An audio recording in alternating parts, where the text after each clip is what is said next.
Da, da, da, da. Hello, hello. Welcome in. Let me make sure my audio isn't terrible. A little bit loud, but that works for me. Got a bunch of cat hair on my mic, so we'll work with that. But welcome in. Big news this week. We finally have a Steam page up for Elixir Emporium, so that's exciting. Now have a chat command for, nope, it's not Steam, it's wishlist. You can go check out the Steam page here. Give it a wishlist if it looks fun, and I'll probably plug it a couple more times throughout the stream because it's brand new and gotta get those wish lists. So yeah, check it out. It's exciting. It is such a long process to get a game on Steam. Like, I knew there's like a little bit of upfront stuff of you pay like $100 fee and then you register your game. But what they don't tell you is there's like 30 different forms you have to fill out that all have various information that you need to provide and have it all in sync with each other. You have to like specify the day and time of your release in the future, and they let you fill out forms to like move that around if you need. But if you're early stage and you're just like, I'm working on a game, I want to get people's eyes on it, you're like, I don't know when this is going to release. Like, maybe sometime. Definitely don't know the day and time, 2:40 p.m. on this day. But yeah, it's a really long process, and they need to approve stuff that you submit, and so kind of out of your hands of when it goes through. I was hoping we'd have it done last week, but not always in your hands. But we now have a Steam page.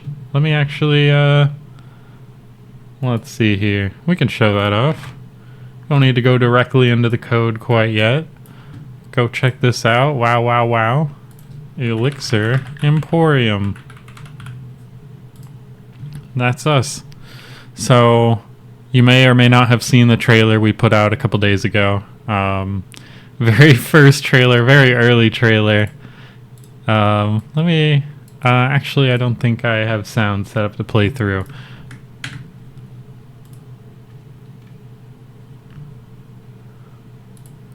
You know what I can do? I can do that real fast. Let's just show off this nice trailer too, why not, while we're here. I gotta update my OBS message of what we're doing today. So let me update that while I play this trailer for y'all. Let's see here. Hope you enjoy.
Well, there we go.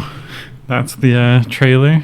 You saw a bunch of the systems we've been working on. Obviously, a lot of the graphics and visuals are still work in progress. We've been focused more on, getting the game actually working, and we'll make it look good later. But it's some really cool stuff. In short, you can use any item on any object in the game to create any new item. So if you craft a fiery axe and use that on a tree, you're probably going to get like burnt logs. Fiery axe obviously isn't in the game, but you can make it. Burnt logs aren't in the game, but you can harvest them. So pretty much infinite possibilities in there. You can combine any two items you want to make new items. So you take your fiery axe and you use a bucket of water on it. You get maybe like a smoldering axe or a regular axe or something.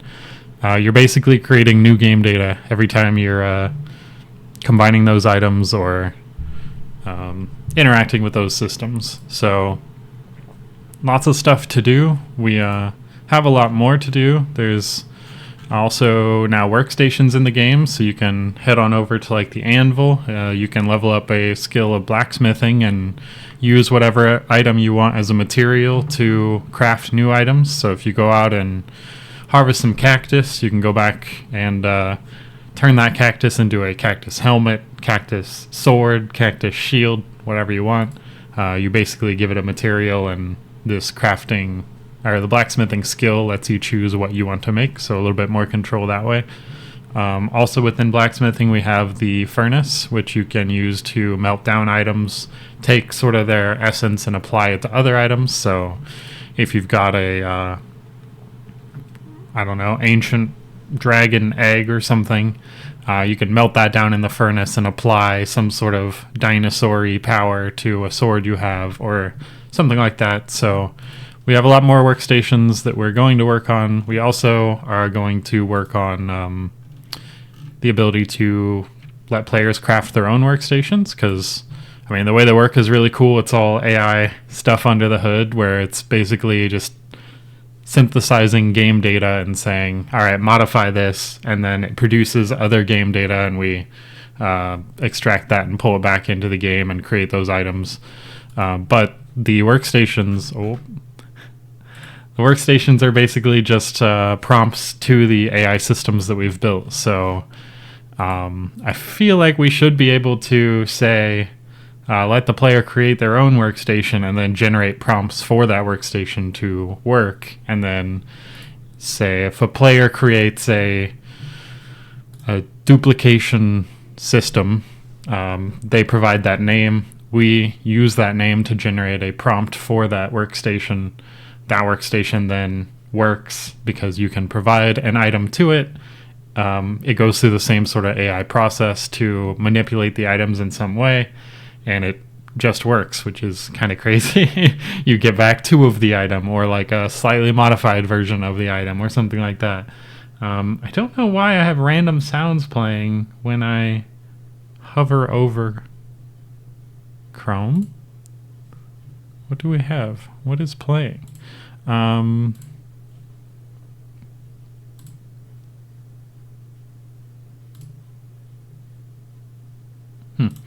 Well, I'm sure we'll... Oh, it's gone now. No, it's not. Okay, that's fine. I'm not going to worry too much about that. Basically, ta-da, here's our Steam page. Still a lot more to do. Go wishlist it. Check out our descriptions. We got a lot more to do. Wishlisting lets you get notified when we have our demo up soon, or when we are ready to release it.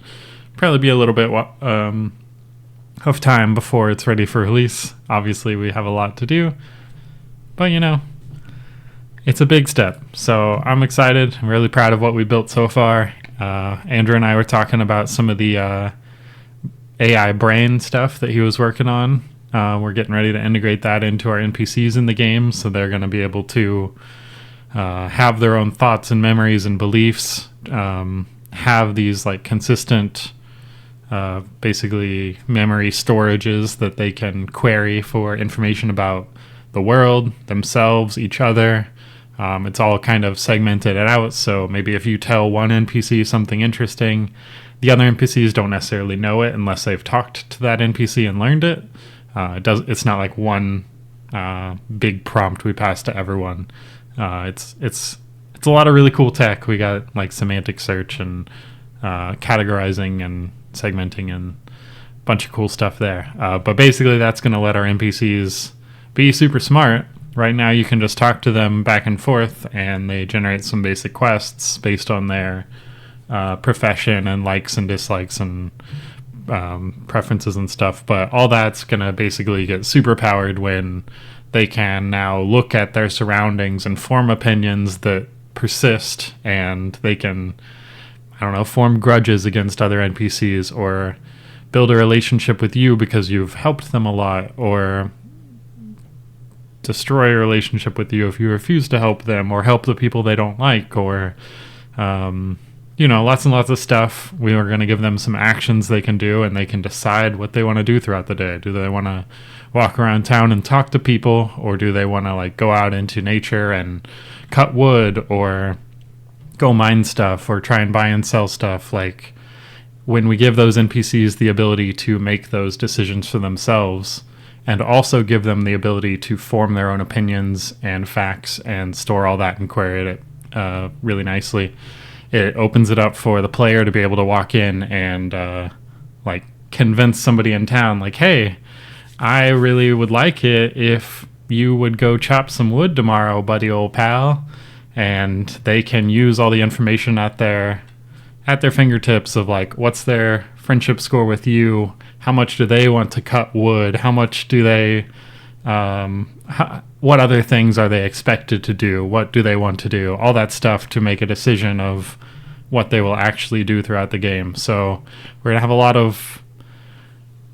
of small systems, I'd say, like that are kind of building on top of each other and kind of meshing together to give the player a lot of, I don't know the best word for it. It's not necessarily control over the world, because a lot of it happens kind of under the hood, behind the scenes, but they do have a lot of impact on what everyone does. So the world and the game kind of modifies itself slowly to conform to whatever the player is doing.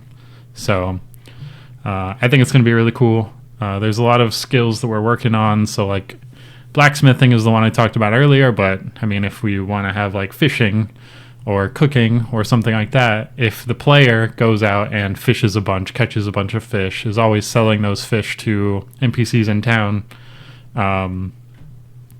that will inherently cause those NPCs to form opinions about the player and fish and stuff. So they might decide to maybe take up cooking because they have so many pieces of food in their inventory, or maybe they will go to other NPCs and try to sell those pieces of food to them, or maybe they will go out and try and harvest things that let them craft stuff with their food. Lots of really, really cool stuff, I'd say, for all that brain stuff being integrated real soon. But yeah, all that's to say, like, we got a really cool demo out now. Again, go check out the Steam page, wishlist it, and yeah, a lot of really cool stuff coming soon.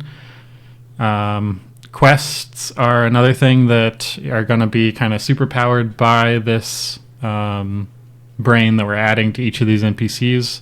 Right now, I'll go show off one of the quests. They're all pretty wild, I'd say, because they're not based on basically an updated version of the game state. We're basically just giving each of these NPCs a little static brain at the start right now, versus always feeding them continuous information to let them update their opinions and stuff. But for example, if we were to talk to a cleric in town, he is going to introduce himself, and then he's going to introduce a problem that he's having right now. And it's going to be an open-ended problem. There's not a specific solution. There's going to be a lot of solutions. I mean, it's a crafting game, so you're an alchemist. You can basically create any item you want, and you are tasked with creating an item that you think will help this person. So he says, In his duties as a cleric, he draws upon sacred texts to bring solace and healing, yet as of late, every word he reads aloud from the text inadvertently summons unseen spirits that cause mischief and alarm among his flock. So obviously, not the greatest thing for a cleric. All these quests are going to be based mostly on their profession, but also integrates a bit of their like personality and stuff. But we have this system where you get a few generated things you could say in response if you want more information. So a couple different approaches you could take. So you could create a potion to purify those texts, or find like a protective charm. If you click on one, under the hood, it's going to generate the dialogue for you to say, and it's going to carry on the conversation by also generating his response. Obviously, you can take that route as much as you want. You can also type whatever you want, so that's where things get a little bit more open-ended here. But if we were to say, like, actually I have some, well, let's craft something real fast. We've got chalk and amber. Chalk plus amber doesn't have a recipe in the game, but if you combine those, you get a new item. Actually, I don't have my stable diffusion server set up. Let me load that real fast. And I see I just got raided. 1 second. Oh, yeah, that's the right one. So let me load up that server in the background so we can get some item images running. Let's see here. Irregular Human, thank you for the raid. Party of 7. I think I've only ever been raided once before. I've been streaming so long. I appreciate it. Thank you so much. It's good to have you here. How was your raid? Or how was your stream? What were you doing over there? I'm sorry I don't have all the fancy things set up for like shouting you out. I think, let me double check that I don't have that. Default. I don't think I do. But you guys should, if you were already in the stream or followed along from a regular human, you should go check out his channel. I'm sure he's a cool guy, and I'm sure he's working on real cool stuff. Let me catch up on some of these chats. Raid was great. Thank you. The raid is great so far. He's a little irregular. I kind of expected that, but you know, I think we're all a little irregular here, and I think that's usually a good thing. Let me show off what I'm working on. We actually just today got our Steam page up, so there's a short trailer there I recorded the other day that might be an easier way to see some of this, but I think it's a lot easier if I just explain stuff. But basically, in this game, you are an alchemist. You've just traveled to this new town. We're still working on a lot of the visuals and stuff. I've been working mostly on the systems, but the core premise is it's a super deep crafting RPG. So you actually have the ability to combine any two items you have into a new item. So, for example, apple and amber. There's no crafting recipe for that in the game, but what we do under the hood, we've got a bunch of AI systems in place that take game data, manipulate game data, and generate new game data. So if we combine those, it creates a new item, new stats, new description, new image, all that jazz. We're actually going to be adding equipment today, so like axes and stuff. You can't equip most of these items right now. They're all used for quests. But this was the original system that we built, this sort of like crafting system. We've also gone ahead and built out a bunch of other systems. So let me craft one other thing. We'll mix a bone and an axe to get some sort of new tool that doesn't exist in the game. So we got a bone axe. And what you can do is you can actually use any item you want on any object in the game as well. And that's going to generate new items as well. So if we use, well, I'll show off first. If we use our bare hands on an oak tree, we'll probably get like oak saplings or like oak branches or something. Oak sapling. All right. So if you actually now were to use a bone axe on this oak tree instead, it's going to look and see, hey, do we have a recipe for this already? We don't, so it's actually doing all that generative stuff behind the scenes again. Now we're getting oak logs because we're using an axe. And if we were to maybe craft something else, maybe add some coal to this axe, again, it's going to be yet another item object combination, so it'll check and see if we're using an existing recipe or not. So now we have a cursed flame axe, which will probably give us something other than oak logs. We'll see. Let me check up on this chat. Thank you for... he's a good human. I appreciate that. I think that's a great thing to be. Steam page, wish list. Thank you.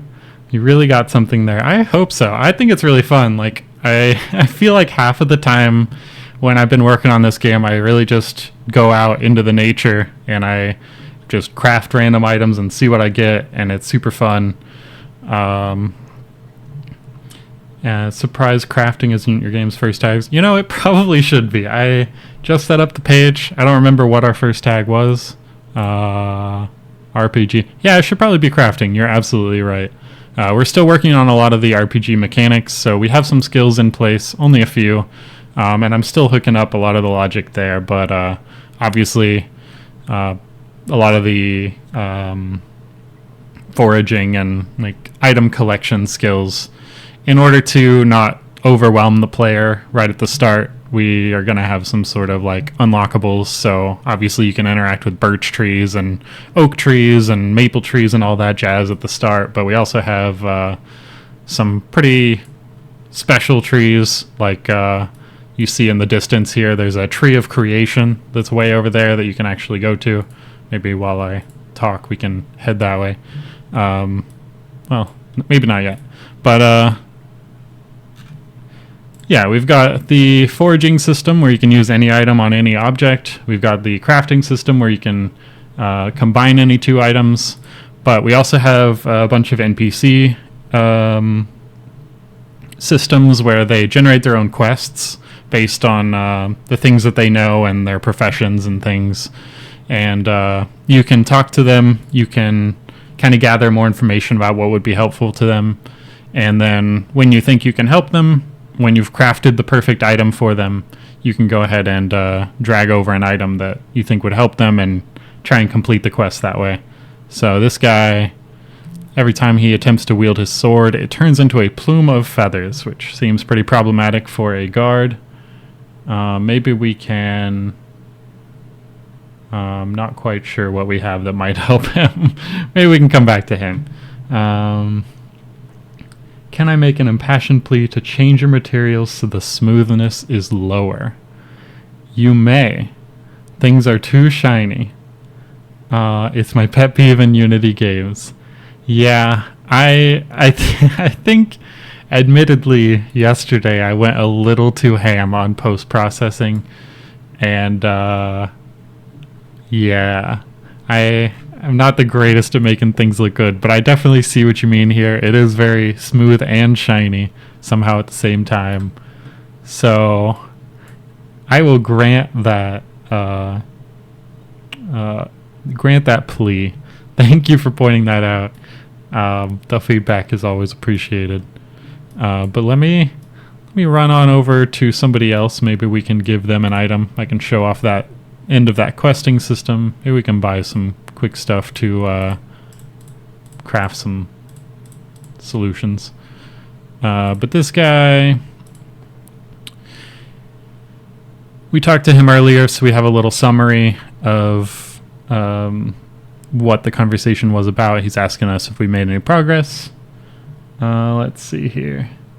So we'll just go ahead and let's give him an apple of eternal autumn, see if that helps out.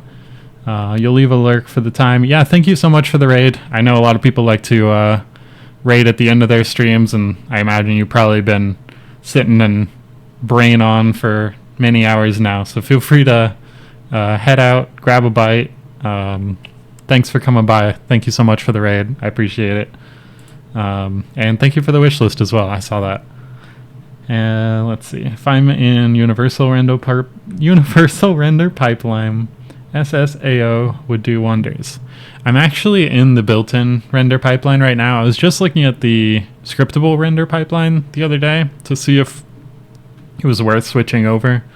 I haven't actually done anything with the universal render pipeline though. I'm still somewhat new to game dev, probably a few years in. But that's something that I would love to check out more. I've never heard of SSAO before. URP is definitely worth it. Okay. Maybe I was not misinformed. I think I just didn't understand. I assumed URP was more for like mobile games and like really low end hardware.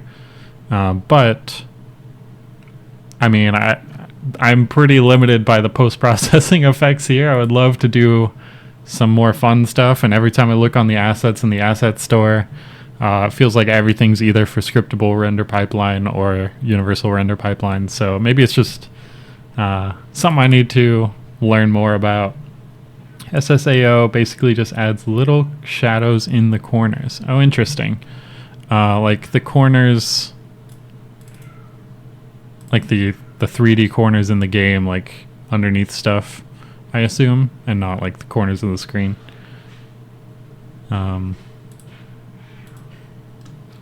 Interesting. Yeah, I'll definitely check that out. Yeah, I think that's basically like the gist of what we're working on. We've got a bunch of other systems, obviously, like we've got some basic blacksmithing stuff where you can take a material, craft an item from it. So we got clay. We can make clay, maybe a clay buckler. I don't know if you guys hear my second cat, but she brought up her toy to the top of the stairs and is just going wild, kind of just crying, waiting for attention.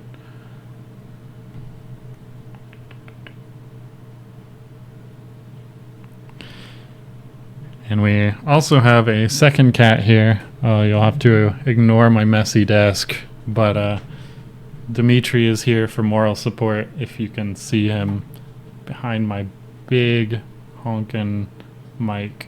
Let's see. Say hi to the camera, bud.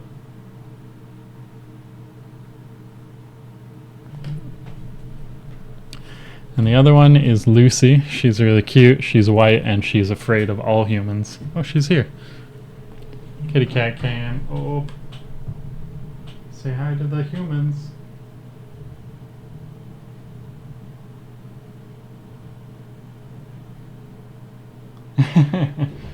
Cleaner than your desk.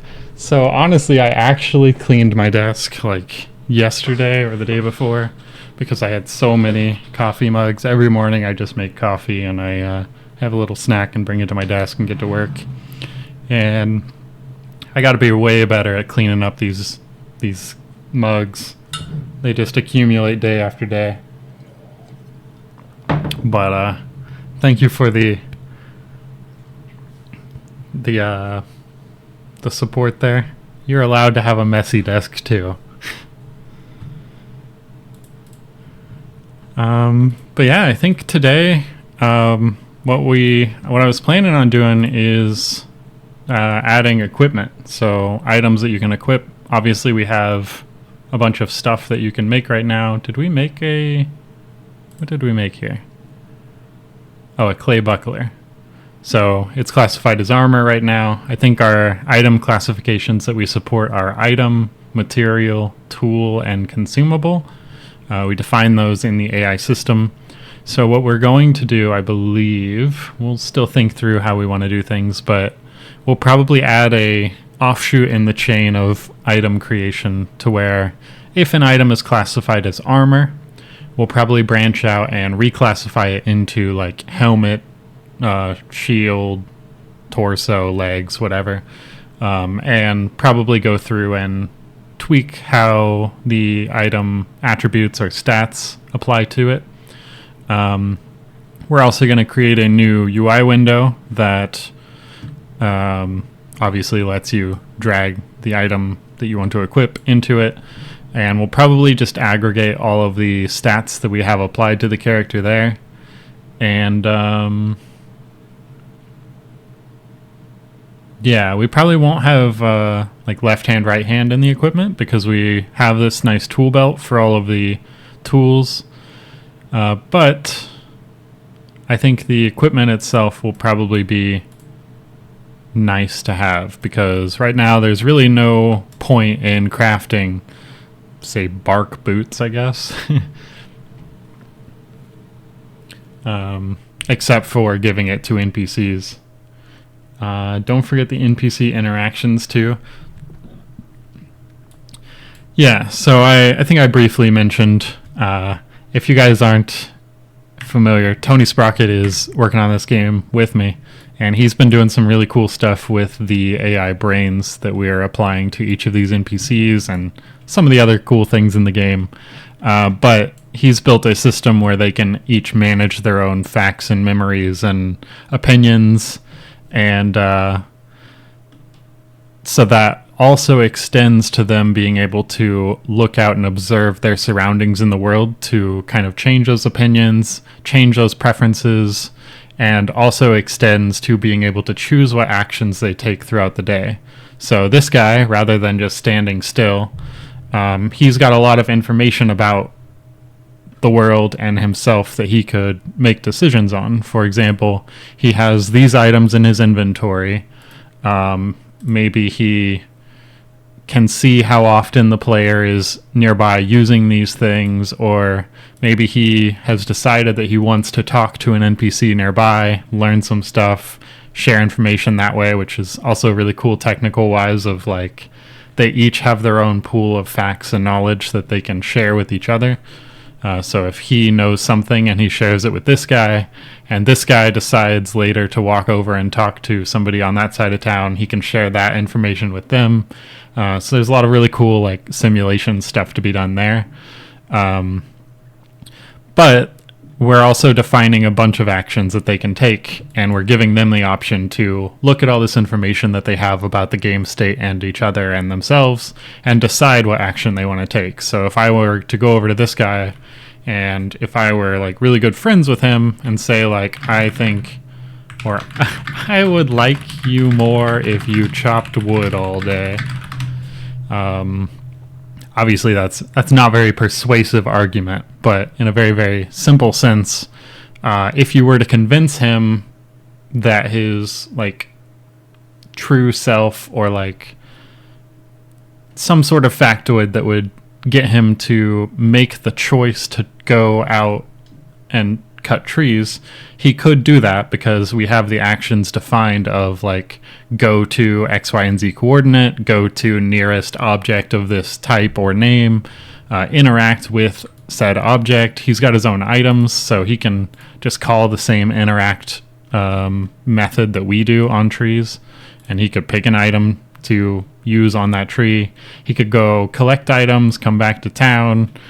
Lots of really cool stuff that we can do. But yeah, there's also a lot of really cool quest stuff, so that obviously feeds back into the quest generation of maybe he goes out into town and he's just been making a bunch of trips to get a bunch of logs, but now he doesn't have any materials in his inventory to do blacksmithing with, and he knows he's a blacksmith, so maybe his quest is like, hey, I've got this really cool woodcutting hobby, but I really need to get to work. Can you bring me some metal, or bring me some like scraps that I can do some blacksmithing with? And so it kind of builds this sort of evolving system of the thing I think is the coolest bit is that the world changes in that way without the player really realizing that they are the reason it's changing. So if the player is going out and going to this lake and fishing a bunch, and maybe they're selling all this fish to this guy who apparently doesn't have an avatar right now. If he is looking at his inventory one day and is like, man, I have a lot of raw food, and we give him enough actions that he can choose from, maybe he wants to start crafting some of that raw food, or maybe he wants to go over to maybe like a cooking workstation and start cooking that food and learn cooking. And maybe like he picks up the hobby of now he's a chef, which is cool in its own right, but it's especially cool because it plays off of what the player is choosing to do. So obviously if the player is fishing a lot, they might like the fishing system, and they are just doing that. And therefore this guy now with his new hobby of cooking, he might pay a little bit more for fish, which is like a small change to the world that reinforces the player's actions and like the things that they choose to do, the things that they want to do. But it doesn't necessarily lock them into that. So if they wanted to then start cooking or something, and they stop selling fish to this guy and they start baking fish pies and stuff and selling it to somebody else or to that guy, maybe he now has less fish in his inventory and he goes back to old hobbies where he is like, all right, I'm just going to be a guard. Can you bring me guard stuff? Or maybe he's like, man, I really, really liked that cooking hobby that I had for a while. And his next quest is like, hey, can you bring me 20 fish? Because I'm making a big feast for everyone in town. So it's kind of a really interesting take on, it's not quite like a roguelike, and it's not quite like it's all single player, so it's not like an MMO, but it's a really interesting way to take an RPG, I would say, where it's the same systems every time you play, so you know how to play, but the world itself changes, and it doesn't obviously change in direct response to what you're doing. There's still some randomness there, so it's not like you can always force these guys to take up cooking as a hobby. It's like it happens as a response to what you're doing, but not the other way around. That's really cool. Thank you. I love the thought process behind that. It makes for a unique playing session. That's really the hope. And I think also Andrew and I are very big gamers, and we also love watching people on Twitch. So we're also trying to build something that's kind of fun to watch as well. So we're hoping to get a lot of like interesting chaos in as well that happens as a response to player actions, and just because you can keep replaying this and different things happen every time, I think there's a lot more opportunity for really, really crazy stuff happening, or just crazy stuff happening. I heard the follow. I don't see a follow. I see fireworks. 1 second. I don't know.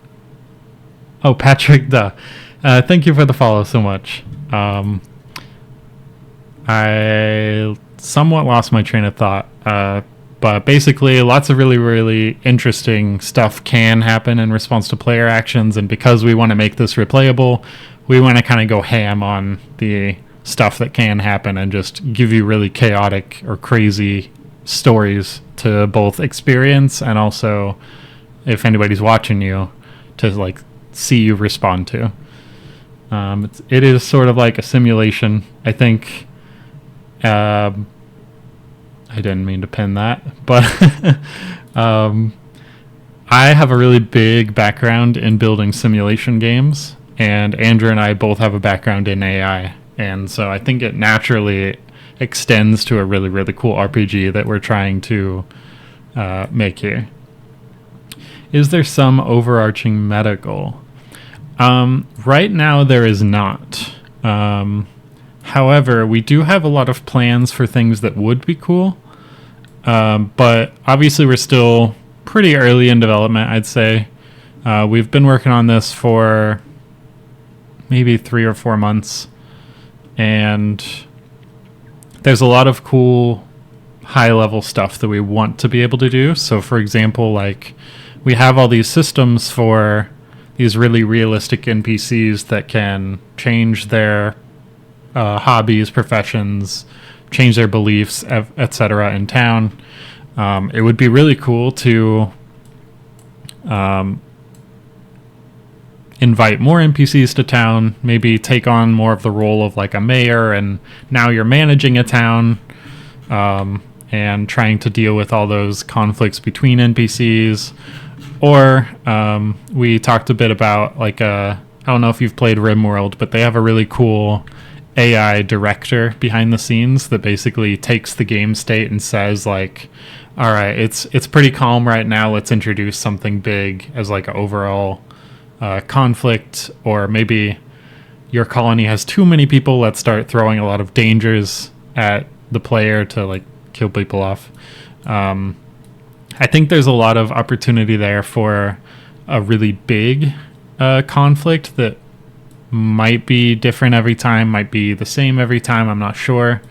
But for example, if there was a dragon that came and was flying around town, like a huge dragon, very destructive, and he'd like occasionally swoop down on town and destroy buildings or something like that, where it just has a really big impact.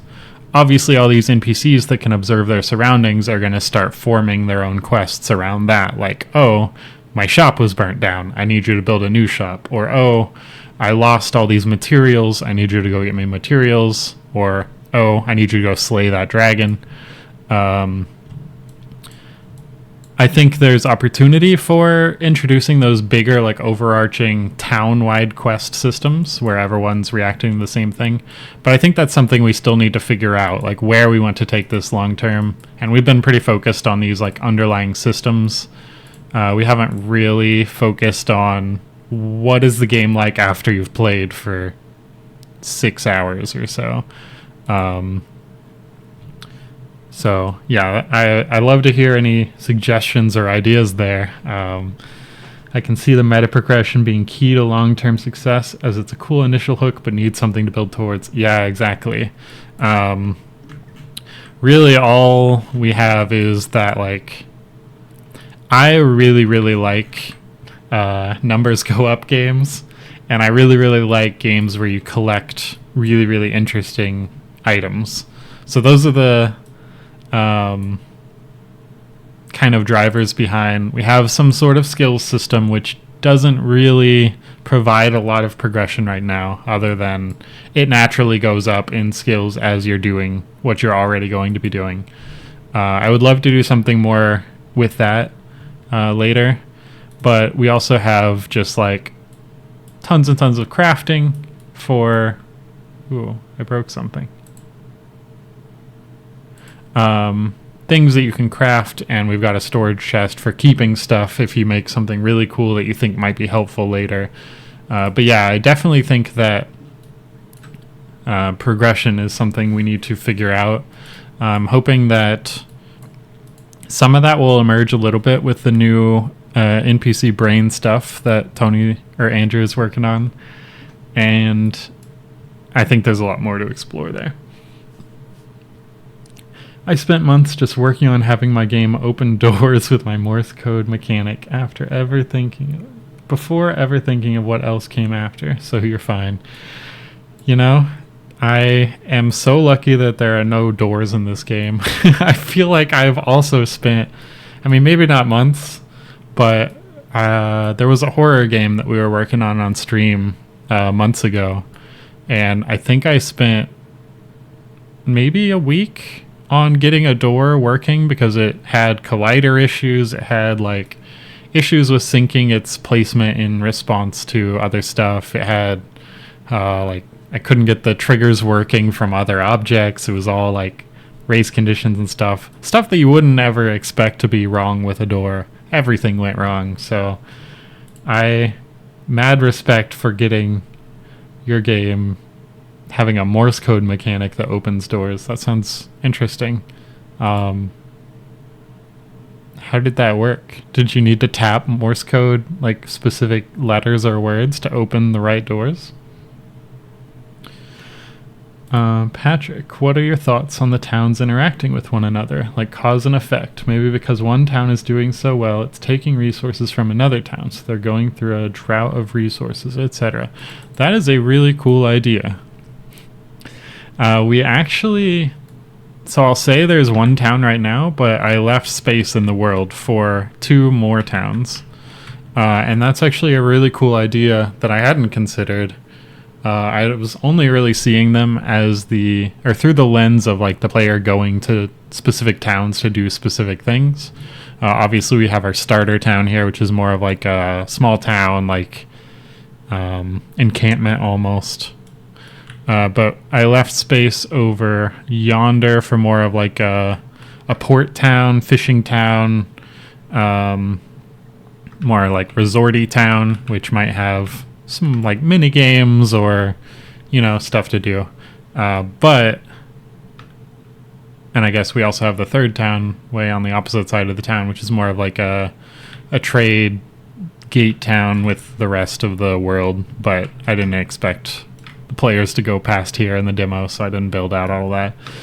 But I think it would be really cool to have some sort of inter-town conflict and communication, because I also think that there's a lot of potential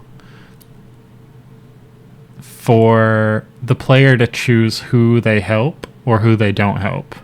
And we were kind of seeing that with NPCs in this town, where when we started talking about having a town-wide quest of like, I think the first, it's a bad example, but it's a very obvious example.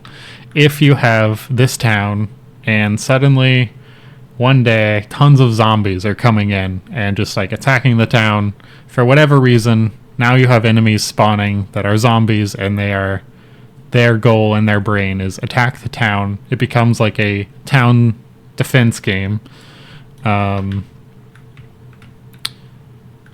Obviously, all these NPCs in town are going to form opinions and quests and stuff about that, but you might have some people, like if we had a mad scientist or a doctor who might want you to not defend the town from zombies or something like that, where you're implicitly giving the player choice of what happens to the town based on the NPCs that they help in the town.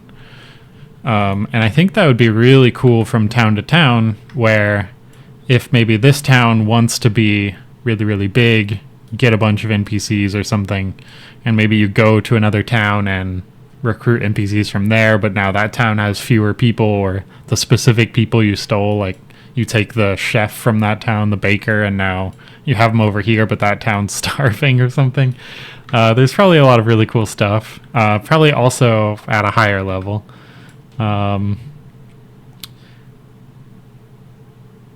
Each door has one or more letters, and you have to enter those letters in Morse code to open them. Interesting. I'm sure your game does a really good job at teaching Morse code. I only know SOS, so that'd be cool. But that is really cool that you built that. I feel like those sort of time-based things are also really hard to build, just in general. Do I know the game Kenshi? Oh, yes, I do. I absolutely do. I feel like I'm not going to have as many hours in this as I think I do, because I think I also play it on my second Steam account. But yes, I'm very, very familiar with Kenshi. I love Kenshi, and I would love to, only 160 hours in Kenshi. But I definitely see what inspiration there might be drawn from the different organizations and areas in Kenshi. Something like that would be really cool. And I really love the little factoid about Kenshi, that the NPCs in that game can do anything that the player can do as well. And I think I hadn't really internalized that as a design decision, but we're kind of building the same thing here, where the player can interact with this tree if they want, or they can craft items or do X, Y, and Z. And we're also giving those NPCs a list of actions that they can choose to do, which are roughly the same actions. They can interact with trees, they can craft items, etc. Also, guys, not sure if we plugged it yet, but would love to have you all join the Discord if you're interested in updates. Yes, thank you for the plug. Let me hit the Discord command. Feel free to join us. We are all game developers and gamers. I'd also love to hear about what you guys are building in the Discord. We're starting to build up this Discord to try and get a bit more gamers and game devs to kind of talk to each other. It's still pretty early stages, but we'd love to have you. That's the goal. It's an educational horror game. Interesting. You know, that's a genre you don't see too often, but I bet it works really well. I'd also love to see... I bet there's a lot of research into, like... I mean, there's a whole school of science on, like, the education... like, how education works. And that's where things like... man, it's been so long since I've been in college. I actually was a cognitive neuroscience minor, so some of this comes from that, and some of it is just random things I've learned. But in studying, there's also a lot of things that you can do for, like, if you match where you're studying, if there are physical characteristics of, like, the room you're in that share those characteristics with the room that you're taking a test in, you actually recall things a little bit better. Or if there's, like, bodily states. I'm trying to remember. I feel like, I mean, everybody in college is like, I'm going to be drunk when I study because I'm going to be drunk when I take a test. I don't endorse that.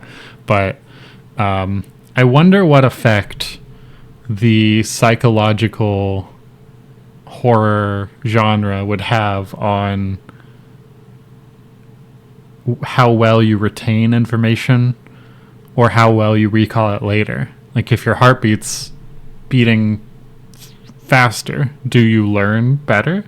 I bet there's research out there somewhere. Adrenaline supposedly helps retain stuff. Yeah, I believe that wholeheartedly, because, I mean, your body's working hard, and I don't know, like, I could see it going either way of, like, your brain is either preoccupied with other stuff, like the more fight or flight response and those sort of chemicals, or it's freed up of, like, oh, you can absorb stuff a little bit easier and then you can process it later. A educational horror game sounds super interesting. I'm gonna give you a little follow. Maybe I can catch that sometime. All right, you got one. And you know what, Patrick? I don't know if you stream, but I'm gonna follow you too. I'll catch you as well.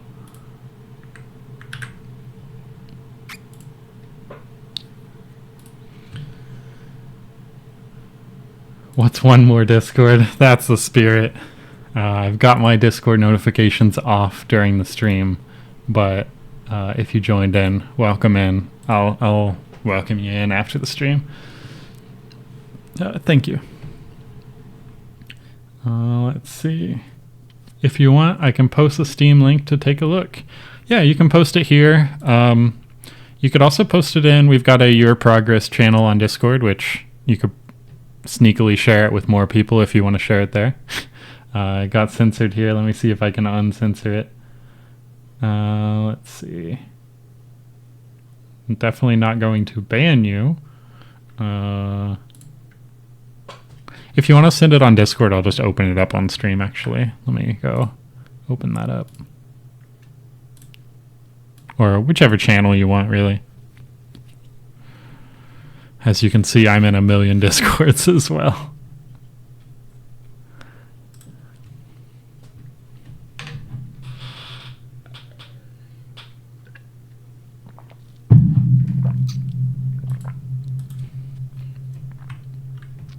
Sent it in the intro channel. Excellent. Hey, I'm a solo game dev working on an educational horror game that teaches Morse code. That's such a good hook. Like, I also kind of love that the point of the game is to specifically teach Morse code. I think that adds a lot to the hook as well, of just rather than just being an educational horror game. You're like, what the heck are you going to learn? I'm going to...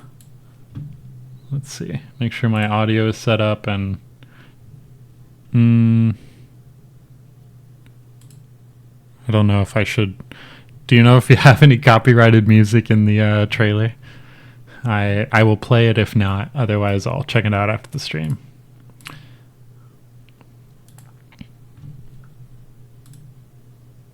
It's copyright free. All right, you've convinced me. Let's check out Risky Biscuits Games, SOS Forgotten Planet.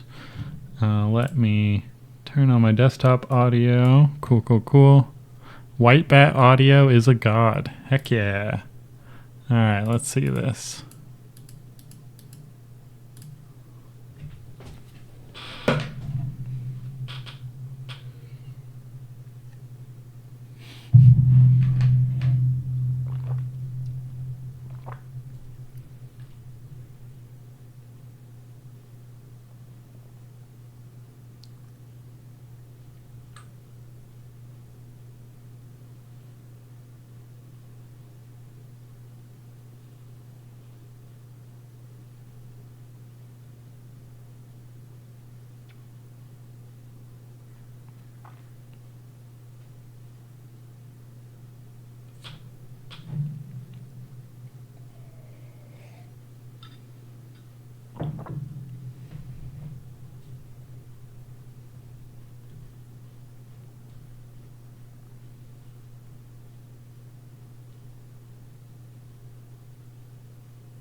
That looks pretty sick.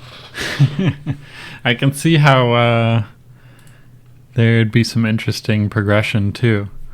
Let me ask you this. Do you have effectively time challenges in this? It seems like that'd be a natural thing to have in a horror education game of like the monster's coming. You need to type out help or something before it gets to you.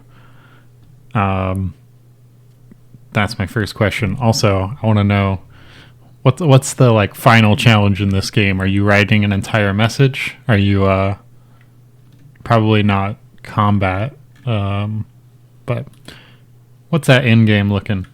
In the sense the monster will smack you if you don't run away. Okay. Yeah, my immediate thought watching the trailer was like you're trying to get obviously somewhere.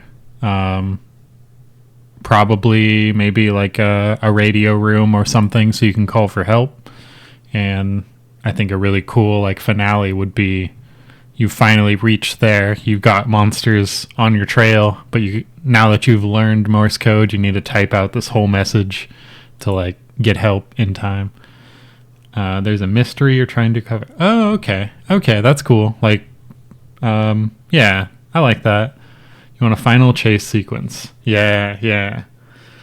I like the mystery games, especially the more like you wake up somewhere and you're trying to figure out what happened. That makes a lot of sense, I'd say. And I think a final chase sequence where you can really show off the Morse code that you learned is like cherry on top for a game about teaching you Morse code. So that would be really cool. I'll give you a little wish list too. Very cool. Thank you for sharing.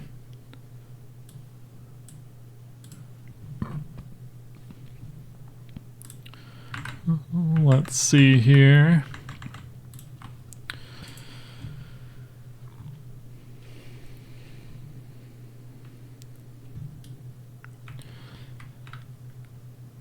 So I have not written any code yet this entire stream. It's a probably new record, an hour in, and I haven't even opened the editor. Well, I guess it's technically open, but it's been I love having you guys here. Thanks for taking a look. Yeah, no, for sure. I'm gonna jump a little bit into some of the tasks that I wanted to do on stream today, but I'm more than happy to. What the heck is that sound? What incarnation?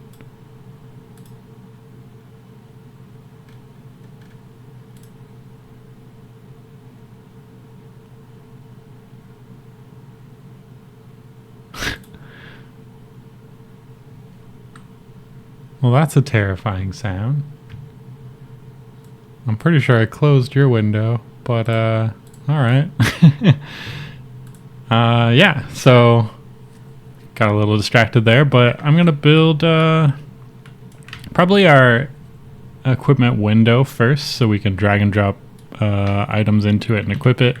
And then we'll get more into the item creation chain that we have that'll modify armor to specific pieces of armor. Have I heard of Chris Zukowski? I have not.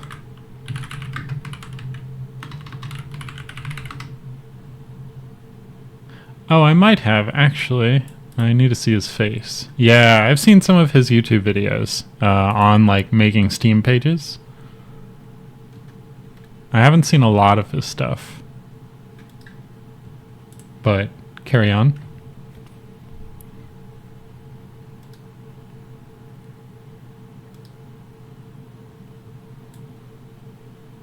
Just if you're looking to improve your Steam page, he's got a good free course on that website. Alright, I'll check that out.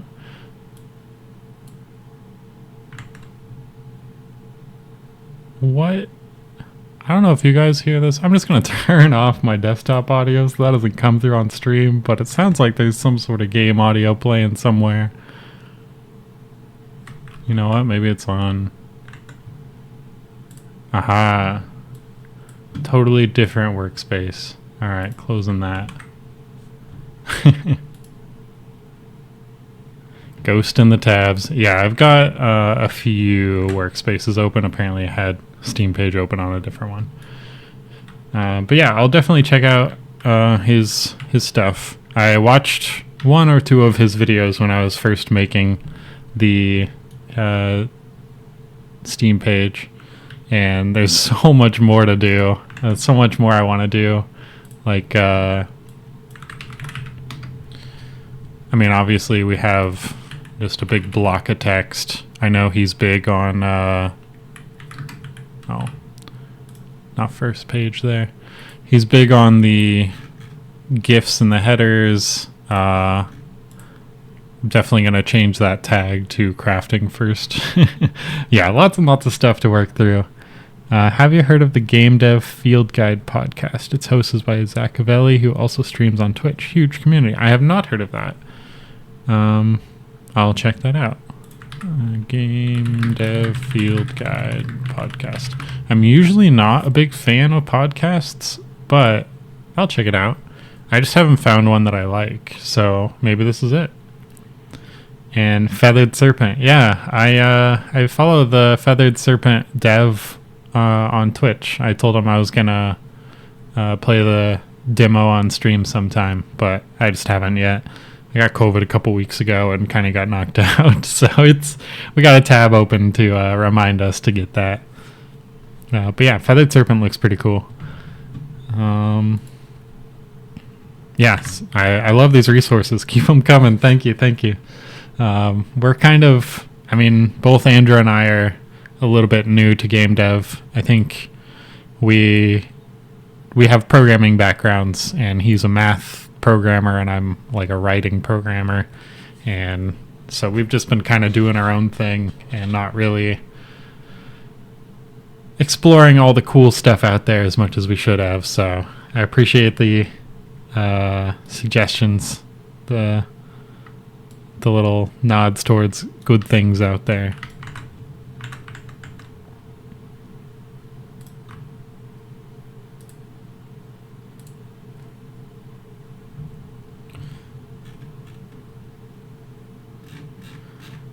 Patrick, are you working on a game as well?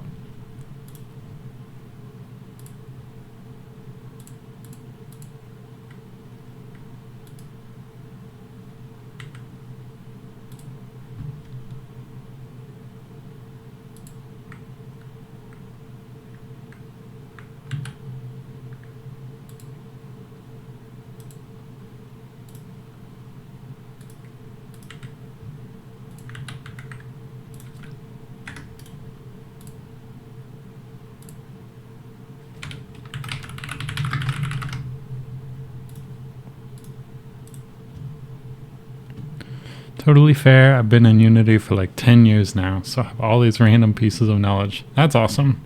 I've done mostly Ruby on Rails for the last 10 years. So if you want to know about web dev, I'm your man. But game dev, I'm just a big gamer who actually knows how to program. So that's what I got going for me. You are working on a game, although I'm on a month-long hiatus since I'm currently doing my first game jam. Oh, that's awesome. That's awesome. Is it a long jam? Can you say what you're working on? Can you say what game jam it is? We built our first game jam as a studio. Let me pull that up. We did... Oh, what was the jam? Oh, AI and Games Jam. We have fourth, actually, in it. We built a little beat-em-up, which was really fun, like a little retro beat-em-up. And our twist was that at the end of each level, based on the number of people you beat 'em up, you had the police show up, and they knew about how much you had caused ruckus, and you had to convince them that you were innocent in order to keep playing through like a conversation with AI. I think I just saw the other day that I rotated our API keys. Oh God, that's loud. I'm so sorry. That's so loud. Oh wait, I don't have desktop audio on for you guys. Excellent. But yeah, we made a little retro beat 'em up, and it was really fun. But I think the API key has been rotated, so it's probably not gonna work. But little 2-day game jam.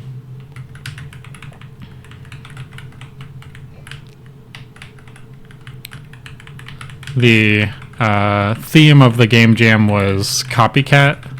So our twist there was that you also have clones of you that show up and start beating people up. And so they add to your heat score here. And I'm playing on a 4K monitor now, so the UI is really small. But, you know, it's a fun little... it was our first game jam, so we were still figuring out how to work with each other. We had a lot of fun. Just a small little demo.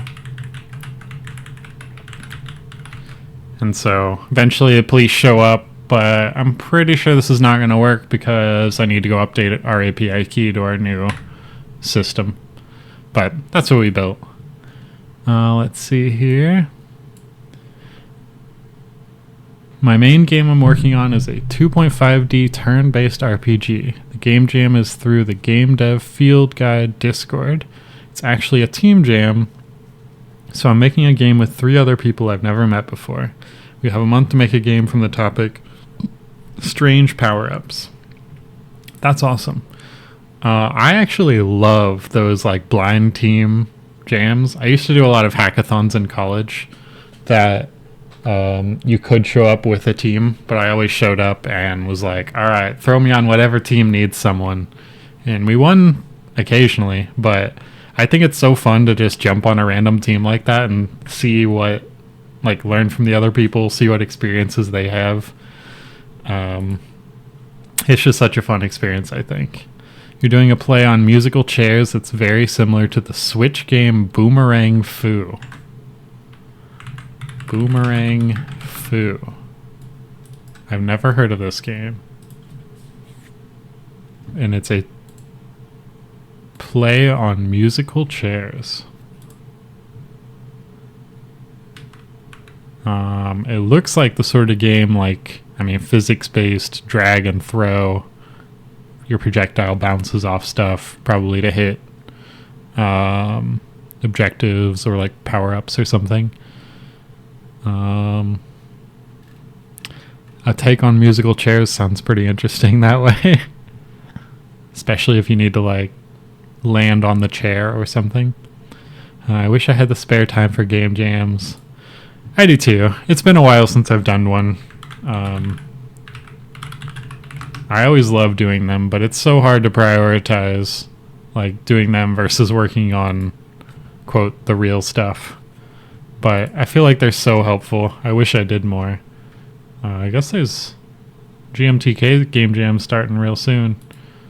And the Kenny Jam is also good. But, yeah, wish I had more time. I wish I had more time in the day for... Excuse me, for everything, really.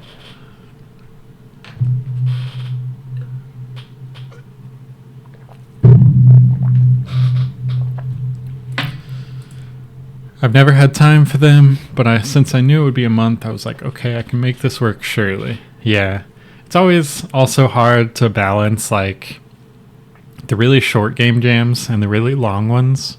The short ones, you're like, oh, it's 2 days. I only have to dedicate 2 days. And I can't do anything else for those 2 days because I have to game jam. Has its ups and downs there, but also the really long ones, I'm like, all right, it's a month long. I know I'll spend a while on it, and I'll probably feel like I should be doing the whole month. But I think, especially on a team, it's so much nicer to have that longer time frame where you can just work on stuff when you can. Other people can work on stuff when they can. And there's a lot more padding, I'd say, for greasing those wheels. Although I main on Unreal Engine and the group decided to use Unity. I'm a visual programmer, so I don't write, but I primarily focus on visuals and audio anyways as my strengths. I just have to get adjusted to Unity, though.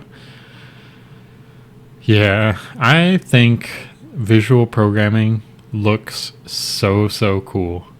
I actually started building... I don't even remember what project that was in. I started building a visual programming library for our LLM systems a while back, but I never got it working properly. But it's one of those things that every time I look at it, I'm like, that's so cool. I want to do that. And then once I start doing it, I'm like, I want to do this one thing. I don't know how to do it. And I go back to code.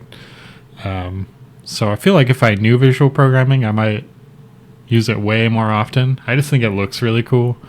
I use like Comfy UI a lot too, which is both a blessing and a curse in how much I want to use visual programming. But that's so cool. I have not used a lot of Unity engines, so I can't really give the tips on making that migration. But good luck. I hope it goes well. Tony, of course, only writes in binary. That is spoken like a true mathematician. I can't believe you don't write in assembly, though. What a scrub. I made a visual programming thing at my day job, but not sure if they are really worth it. They're probably not. I'm sorry. Most day jobs aren't. But that's awesome. Learning something every day, that's really the whole point of a game jam, I'd say. And actually, like, game jam length to learn Unity is probably perfect. Or to at least be exposed to Unity. I feel like it's such a deep engine, and maybe Risky Biscuit here can talk better on this since 10 years behind them. But I feel like I was able to pick up the basics of Unity really fast.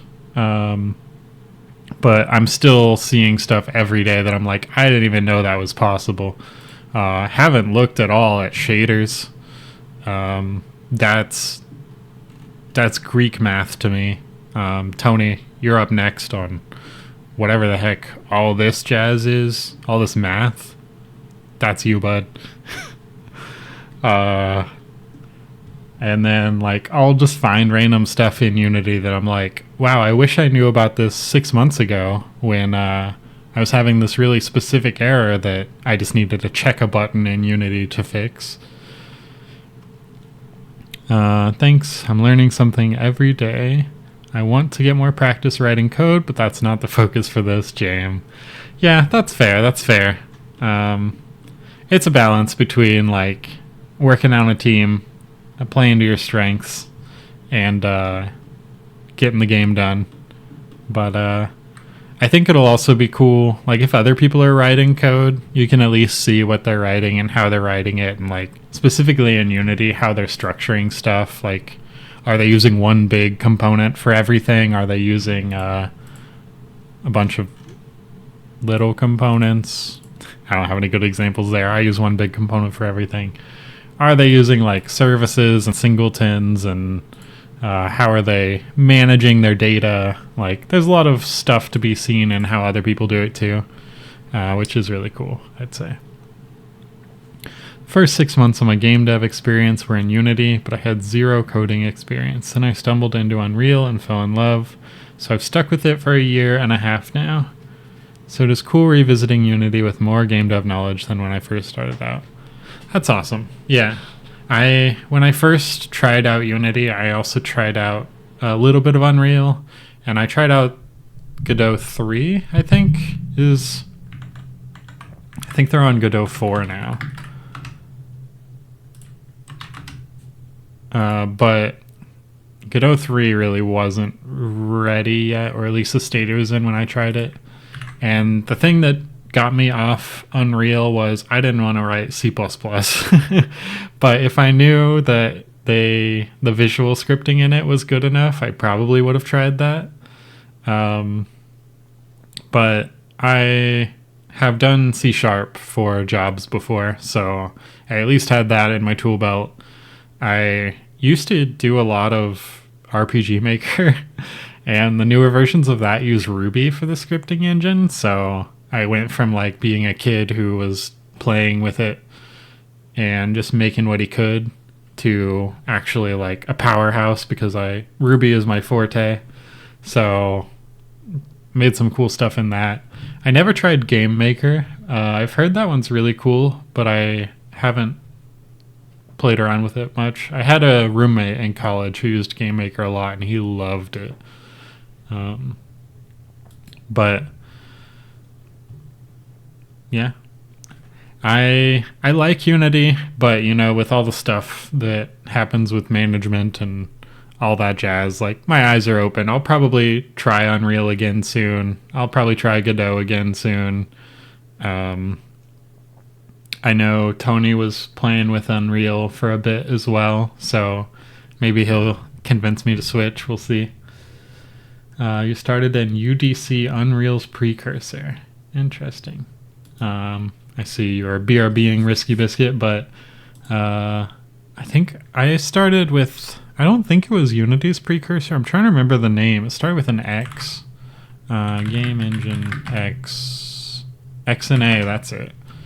That's what I, like, after RPG Maker, I tried out XNA Studio, and I just wanted something that did a little bit more for me. And Unity does a lot for you, so I dig it. Unity and Unreal are all I've touched. I'm still growing. You know, that's probably all you need, one of the two. And touching both is probably really good. I think there's a lot of skills that translate between the two, so honestly, bouncing between the two is probably really helpful for developing those skills in either. If you do Unreal, a person to watch is Ryan Laley. He is a godsend. Ryan Laley.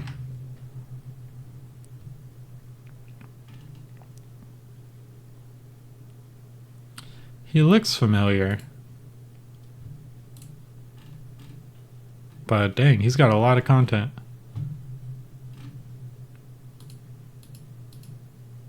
Okay. Yeah, that's a good tip. I probably won't be doing Unreal anytime soon, but I watch I watch the Unreal guys anyway, just to same reason you were working a little bit in Unity. It's cool to see what other people are doing and how things are done, so you can kind of port that over to whatever you're doing. You got some cool stuff too. I might check some of these out.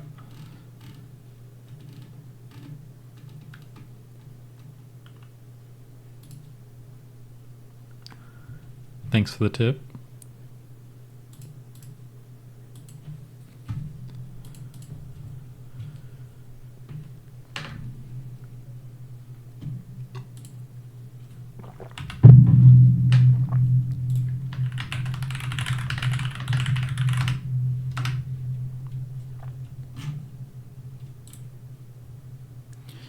His channel has been around for 4 years, and Epic has definitely noticed him, but at least now you know about him for when you do decide to take the plunge. Heck yeah. I did follow him, right? Where did he go? Yeah, alright. Yeah, maybe I'll do a game jam sometime in Unreal and see how it feels. You know, I'll give this guy a try. He's got tutorials on kart racers and gliding. You can make a little game jam off one of these.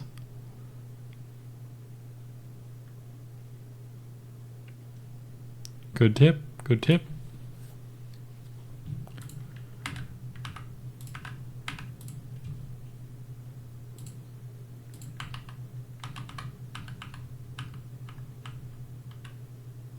I'll make a new background for that later, but just getting a different background from the window UI we copied.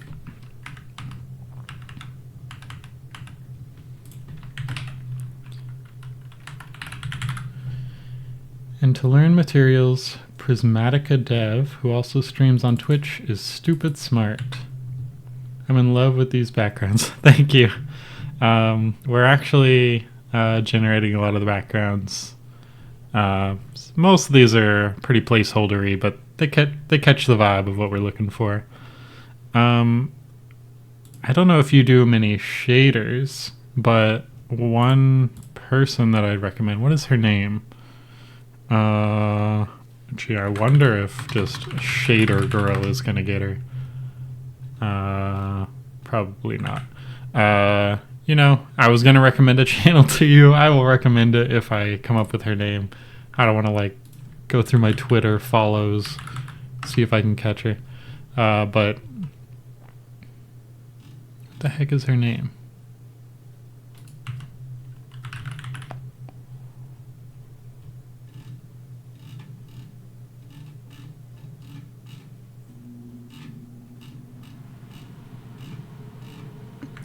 But yeah, I guess none of that was worth saying. I'm in the Discord now, so if you post it there, I can catch it at some point. Awesome. Yeah, I'll recommend her to you there. I see her like every day on Twitter.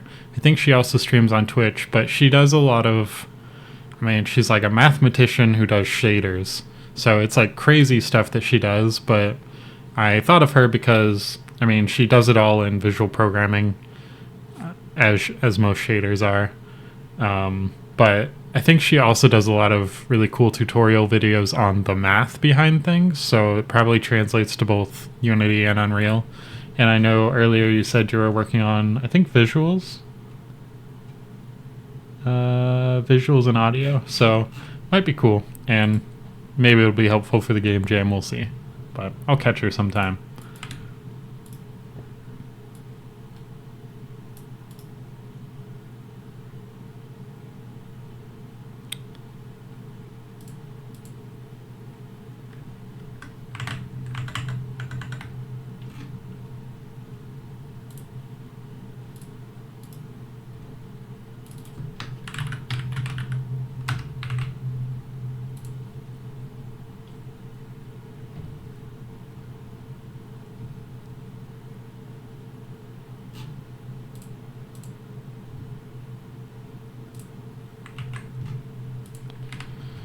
Alrighty, now to decide what our equipment panel should look like. And I think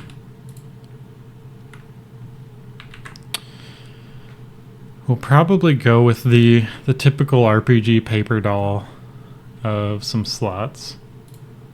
And I think because we have such an open-ended attribute system on items, I might just do like a really big window panel down here that just sums everything up that you have equipped.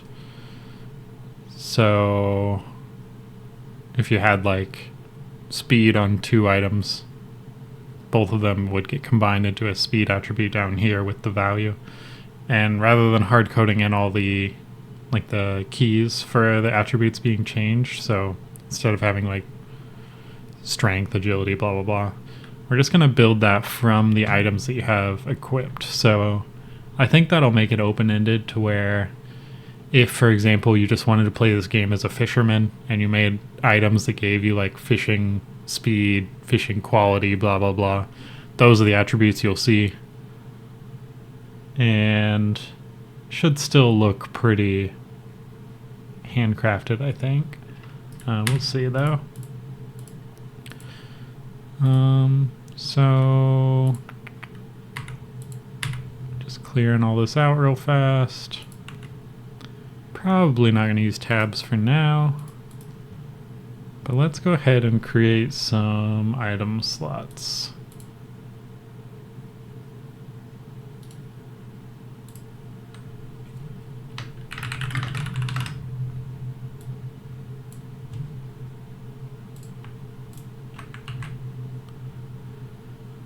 And we're going to build this in, I think actually I reskilled all the canvases already, so it should be fine if we built it in 4K. I think that's better. Welcome back, Risky Biscuit. An hour and a half into my stream, I'm finally almost ready to code. We're going to set up this UI first. We are just building a window that you can drag your items in. We'll have a couple slots for each of the head, torso, legs, blah, blah, blah. Maybe some accessory slots, who knows. We're going to have a big window down here that aggregates information about what you have equipped. So trying to keep it really open-ended, but also kind of keep that handcrafted feel. Let's see here. So maybe let's give this guy a little background so we can move stuff around easier.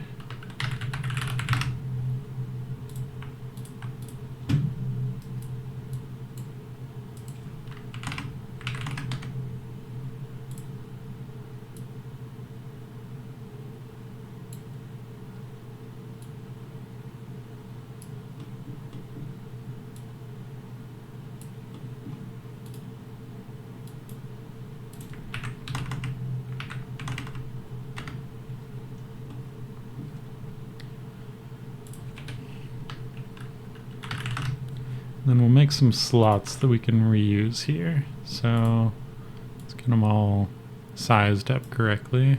Let's do like 172. I think we can fit 5 of those. Excited to see how you do UI. I feel like everyone has vastly different approaches.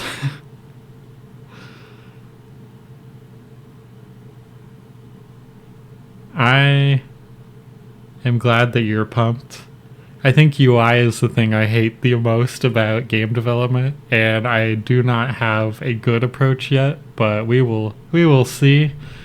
I know already, like, all my anchors and everything, they're not going to be responsive to different screen sizes. I'm not a good designer. There's a lot of stuff to be said here, but I cannot wait for this UI to be built. I'll say that. So we're gonna build some slots. Maybe we will go ahead and make a container to stick all those in. So vertical slot container. Drag those guys in, put this guy over yonder. Like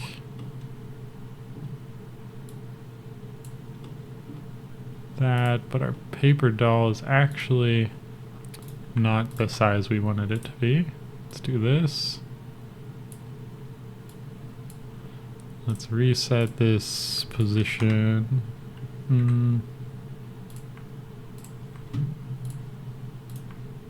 I guess this isn't going to matter when we add the vertical layout group. Not going to need stack size or item name.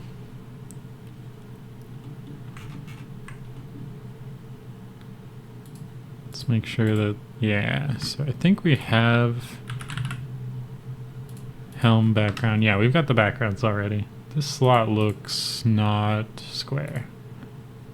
172, 172.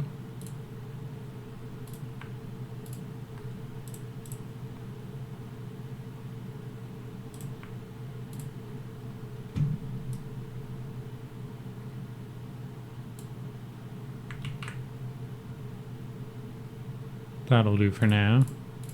So we'll have head, maybe torso, shoes, feet. Feel like we probably should have more, but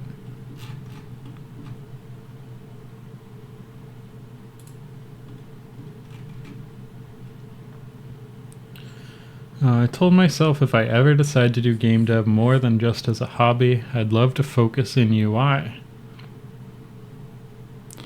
I don't have a ton of experience yet in the UX side of things, but I am confident in my ability to design UI.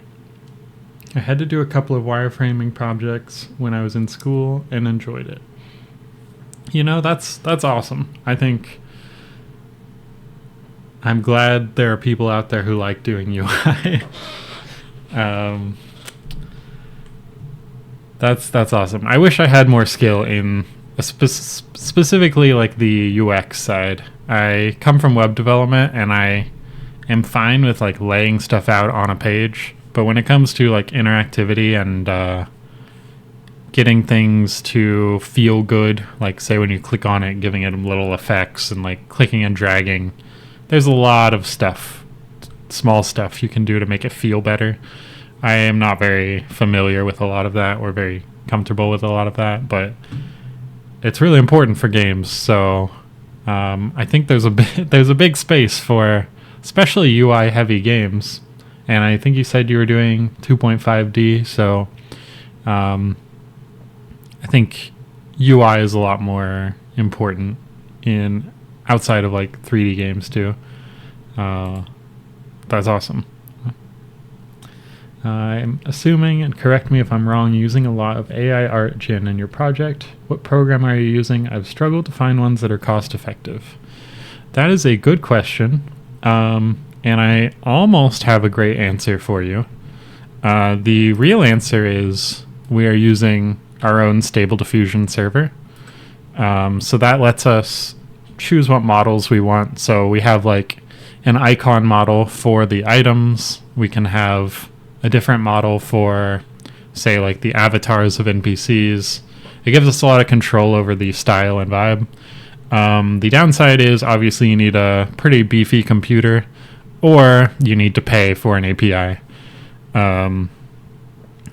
Interestingly, we actually have an API that might be useful. We're actually about to add image generation to it. Right now it's all just text generation, but we have a bunch of free tokens on some platforms for AI, so they're actually really competitively priced. For example, like this is actually cheaper than using GPT 3.5 Turbo from OpenAI.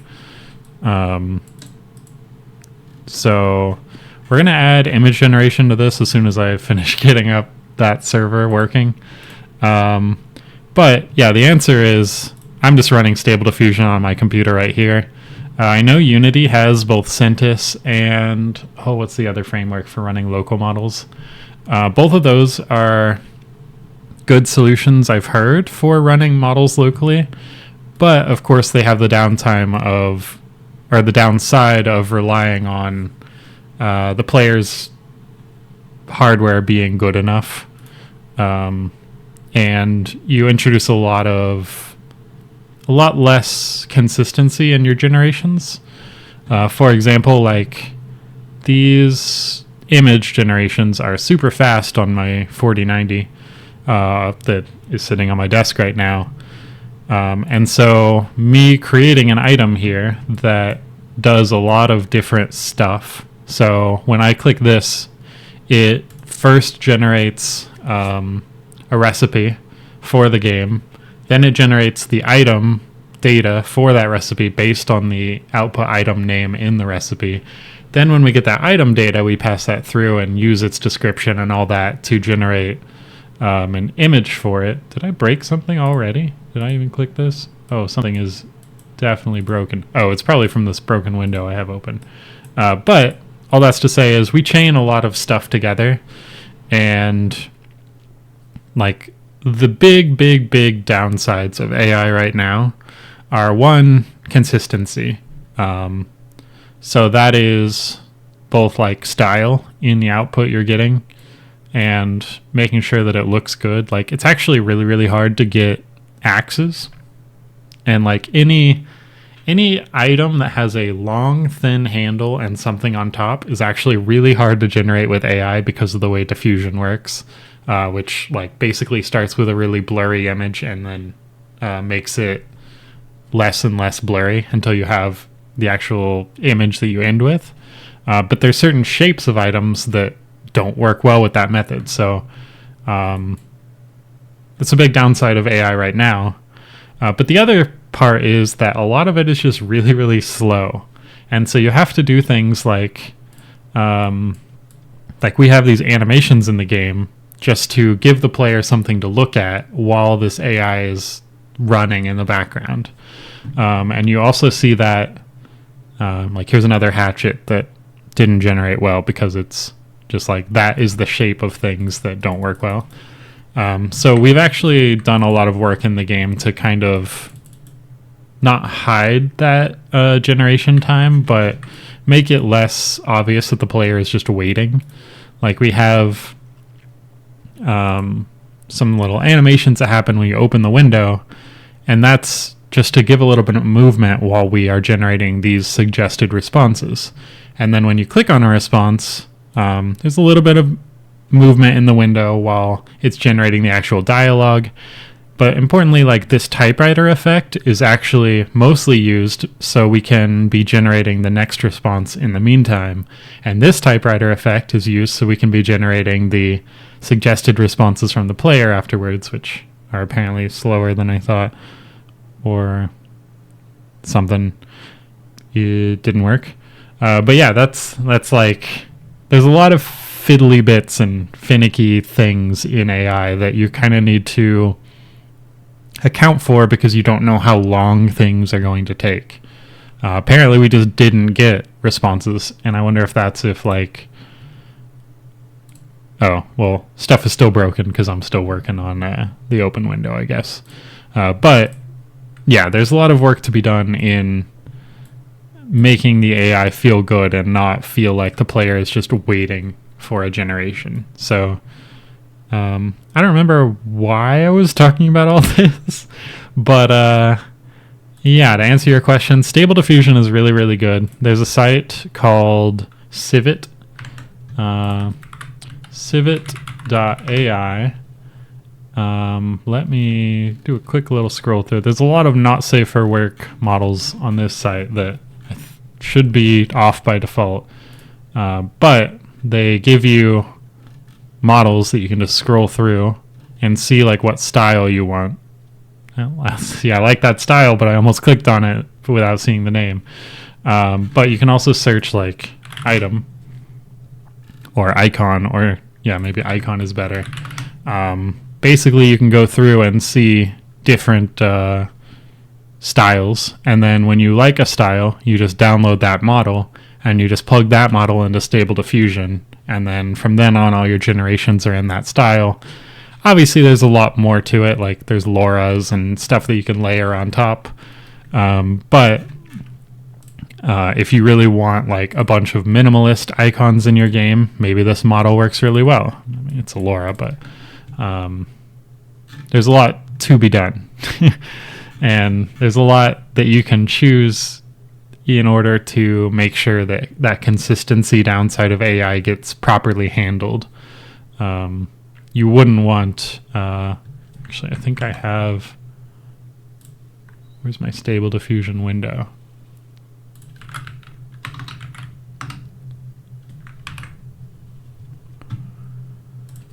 .127, is that the Stable Diffusion port? 127.7860, that's it. So we've got two models here running. It sounds very cool, and I am very confused. Same and same. This is wild. Let me just show, I guess. So we have two different models here. I tried out both of these models for the images of items in the game. So if, for example, we want a diamond pickaxe, and if we use the Fantasified Icons model, which is what we're actually using in the game, there's a lot of stuff that will happen, but I'll break it down piece by piece. You just generate that, and you give it a little prompt of what you want, and it generates an item of that prompt. We actually have a bunch of stuff that we add to the prompt. So we say like flat background, RPG icon, item, like a bunch of different tags that give the AI model a little bit more context into what they're making, so it can get a little bit closer. Obviously, as I said earlier, pickaxes, hatchets, stuff like that are really hard to get right. That's something I'm still figuring out. You can also add negative things, so you can say like sword maybe is a good one to have as a negative, but usually you go with more like generic, like bad quality, blurry, stuff like that to tell the model like, hey, don't generate the AI image with stuff like this. I'm going to go ahead and just add sword here, see what we get. We generate a new one. Now it's just a long thing and not a sword, so let's take out sword. Basically, yeah, when you're trying out different models, you want to just open up Stable Diffusion, generate them, see what you get, see if you like the vibes. But the thing that I was saying with Civit.ai is you can go and get other models, which is really cool. Stable Diffusion itself is not the model. It's just what runs the model. That's not true, actually. This thing I'm using right here is called Automatic 11111. It's the Stable Diffusion web UI. I don't want to confuse you guys. Go download that. It lets you run any models, including the base Stable Diffusion model, but there are other models based on Stable Diffusion that it can run as well, like these. But say you go download a second model and you want to see if that makes styles you like. Once you have that downloaded, you just go click it here. It's going to load it into memory. And now you can use these same prompts that you have, and now it's going to use this and run it through this AI model instead and make a different style of image. So not too different, because obviously I have two very similar models here. But if I go grab one like, let's say, anime, and we filter this to Stable Diffusion checkpoints, which are models, we grab this, download it, and go put that in our models Stable Diffusion folder. It'll download in a second. I feel like I'm getting a creative AI crash course live. It wants to make everything a sword, so you can just download that and run it. Yeah, basically. Basically it does want to make everything a sword because swords are so much more common in the data that they were trained with. But basically also too, you can just download it and run it. If you grab Stable Diffusion Web UI, it's really easy to install. It's like one click or something. And then you just download different models, which are effectively different styles or ways that the training data was used. So some of them might have been trained on all anime stuff, or some of them might have been trained on all game icons or something like that. You just download those, plug them into this, and in about 30 seconds, I see my stream freezing. I wonder if this download's killing me. But I'll just drag this in here. You reload the page, and then you have that model too. And hopefully we'll get like a cool watercolor anime painting of the diamond pickaxe that we're trying to make here.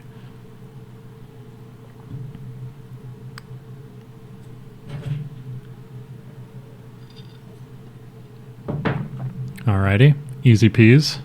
We got that downloaded, and we just drag it on in there.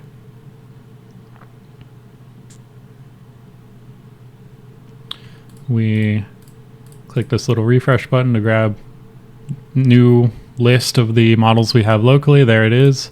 And now if we were to generate with the exact same prompts, we should hopefully get this anime style. We'll see. Alright, not quite the anime style, but it is definitely a different style. So you just kind of have to play with things. If we were to take out these extra like bits of context that we added, it's going to give a lot more closer to the original style. But if you add like just flat background, you know, it's not that great. A lot of these models out there are really, really bad for objects. They're all really good at like characters and stuff. So actually finding object models has been pretty hard for this game. But you basically just want to try out models. You just download them, try out different tags effectively in the prompt, and see if you can get a style that you like that is consistent. And usually doesn't have like a character in it or whatever you want to make effectively. And yeah, it's really, really hard to get that sort of prompt setup that is consistent enough that you can just drop it in the game and everything looks good, I'd say. But you can play around with it, you can find good models, and you can get good prompts, or you can write good prompts to keep them consistent, which is hard to do but doable. What was it you typed in for the Git link? I always just type automatic 1111. That's actually the guy who made it. It's actually called Stable Diffusion Web UI, but either of those will work. I can also drop that in the dev channel here for running Stable Diffusion locally. So there's a link to it if you want it, but every time I find this repo, it's just, that's what I type, and it always comes straight to him. But yeah, that's a great example of why this model is terrible for game items, and you got to just hunt down the right model for each thing. And that's one of the things that we are handling in our API as well, is you'll be able to pass the model name, and you can use that model instead of having, like when you switch these models, you see it's like several seconds to load it into memory, which sucks for making an API call from your game, because that's like an extra 3 seconds that they need to wait for their item to generate. But when you have big beefy servers on an API, for example, they can just have all these in memory, and you can just use whichever one you want instantly. And then you can use, say, I want to use this model for items in the game, and this model for guard at the front entrance to a town. And then you can specify obviously like dimensions and stuff, so you can get exactly what you're looking for. And then say that guard at the back of town that didn't have an image earlier, if we were generating NPCs on the fly or something, I could use this to generate an image for him. Obviously you want to include a lot of like information about what he looks like and what the surroundings look like and all that, and you probably want to beef the dimensions to the right dimensions you want, but really it's up to you to find the right model, write the right prompt, and then just use it. But that's how Stable Diffusion works. Welcome to my TED Talk. Thank you for coming. We use it pretty heavily throughout the game, but not as much as we use text generation for all the game data. We basically convert all the game data to JSON and then pass that off to the AI to manipulate, and then we get JSON back and convert that back into the game data. So it works pretty well. While you all are playing with that, I'm going to go ahead and keep working on this UI.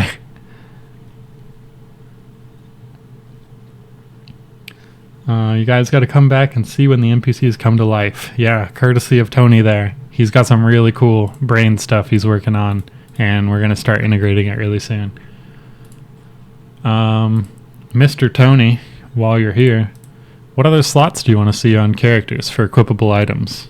We're going to skip over like stuff you hold in your hands, so like pickaxe, shield, stuff like that, because we're going to have it on the hotbar. But obviously you can create a lot of equipment. So what do you want to be able to equip? Maybe some accessories. Ring. Could do like a belt, I guess. Can also remove any of these anytime we want. I guess we can also see what ones we already have icons for. So we got our head. Let's do this. So torso should have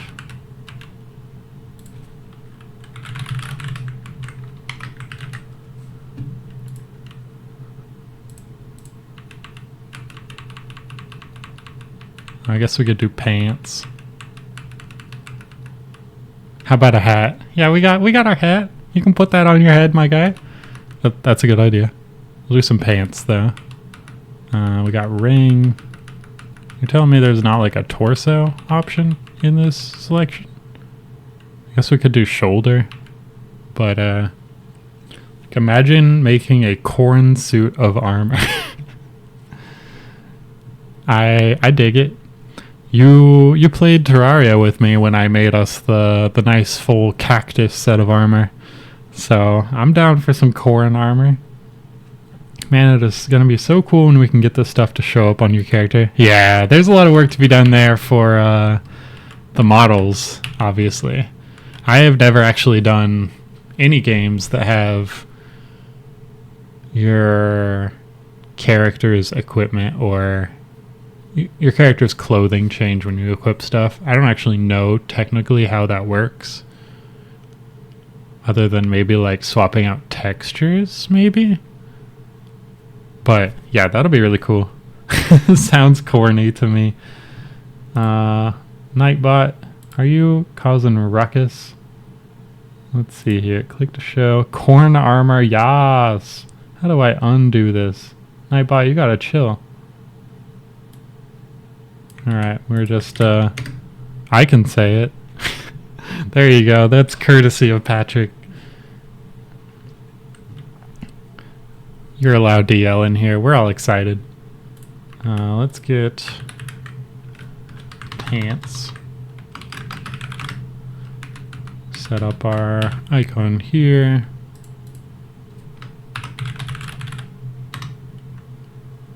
Pants background. Torso. You know, we'll just use like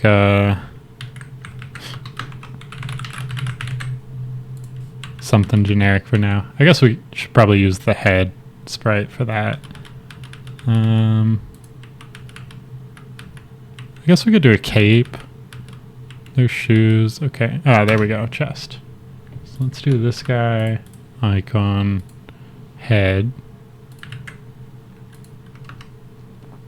Pants. Feet. I think that was boots, yeah. And then ring. And then did we have an icon for belt? I can't remember, but we probably have something. So we could do a cape. That could be cool.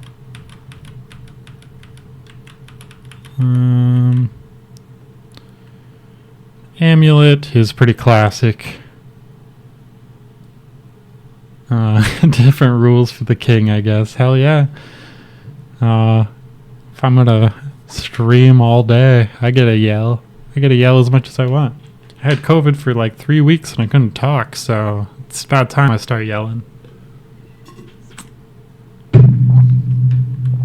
You know what? Maybe we'll do the necklace. Could do a potion, actually. Like, one of the item types is consumable. We could equip that so you could have like a dedicated key for using that. But I feel like it just makes more sense to have the consumable items on your tool belt so you use them from there. Don't want to overcomplicate it, I guess. So, yeah, we'll just do the necklace as our final one. So we'll say neck. We will reorder this guy up above the torso. And maybe we'll do a second ring in honor of every ARPG ever.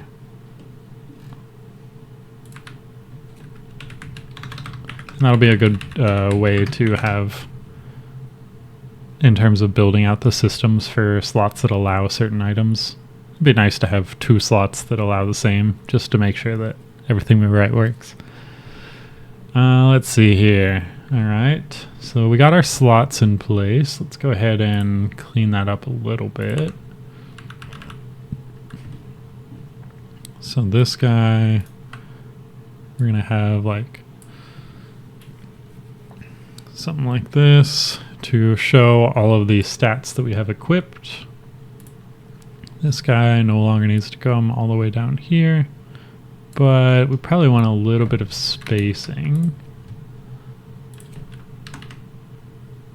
Just don't want it to stretch too far down. Maybe we will get rid of one of the rings just so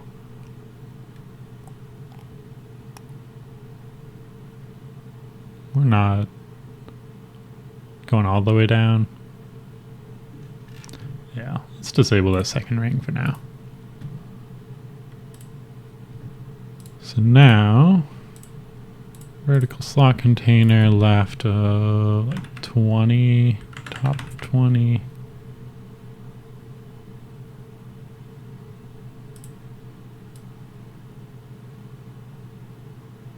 Something like that, which gives us a little bit more space for this.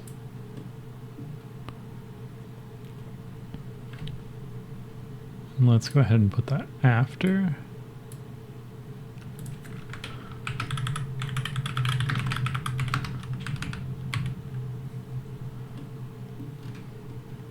So I think what we'll do is probably have like the name of the item, and then maybe we could show the stats below.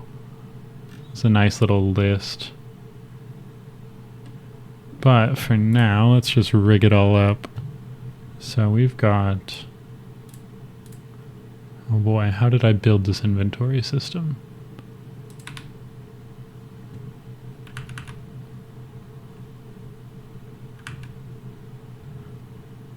So the window should have an inventory. We map each slot to that inventory with a specific slot ID. So like the head will always be slot 0 in the player equipment inventory.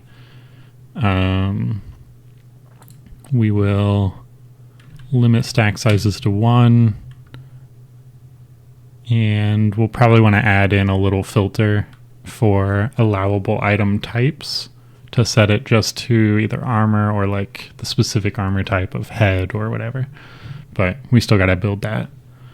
And then we will also add like show item tooltip. So we'll set the item on that when you drag it in, so we get a little tooltip of it. That'll be nice. We'll do that later though. I don't want to break too many things at once. And yeah, let's go ahead and set up our inventory. So what we will do in our player system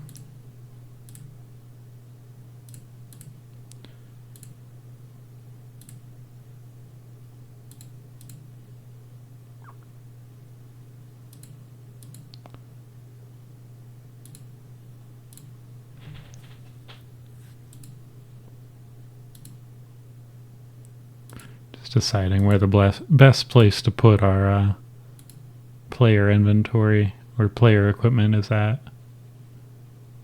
We'll do this.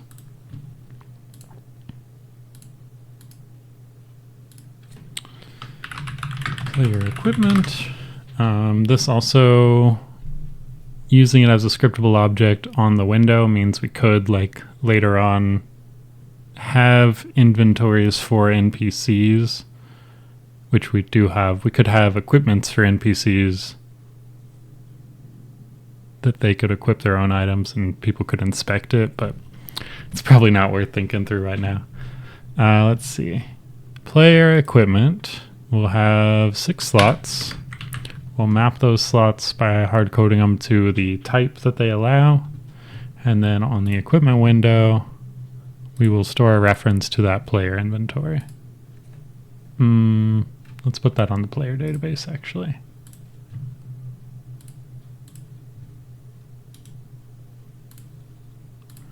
So we've got our inventory. Let's do our equipment. And that's a singleton, so we can grab it from the window when we open it. Let's go ahead and set that before we forget it.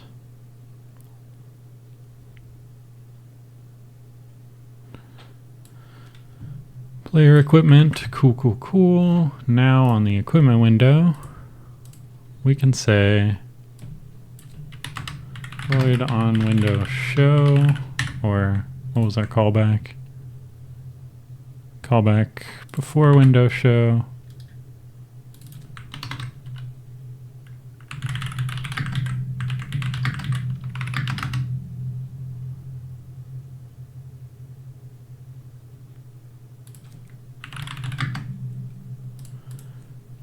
That's where we will grab the player's current equipment and draw the window data. So we want a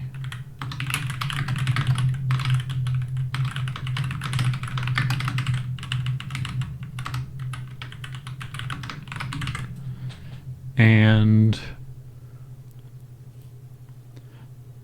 right now there's nowhere in the game that can like equip items for you. So the only time you're going to change your equipment is when you drag stuff into those slots. So we can just handle that within this as well. So I guess we'll rig it up real fast.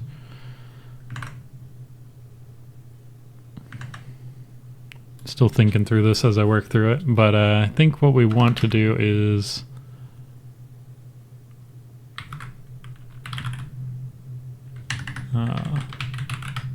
let's go see where we define our item types, because I want to define probably an enum of the different types of armor that we can map to slot IDs, but maybe we don't need to do that yet. Let's just hard code it for now and we can come back and clean it up with a loop. So we have 6 inventory slot managers.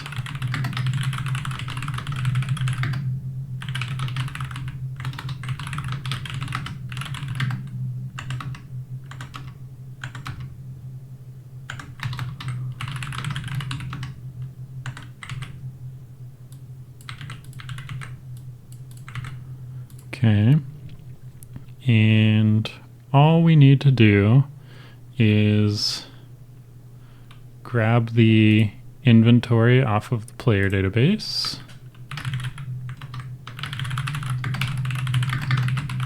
Right, and then for each of the slots, we just set the slot data of that inventory's slot data. So we're just mapping it over.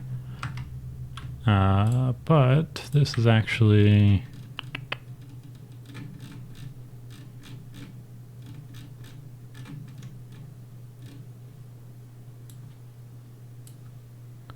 how do we want to set the data? Load inventory slot display.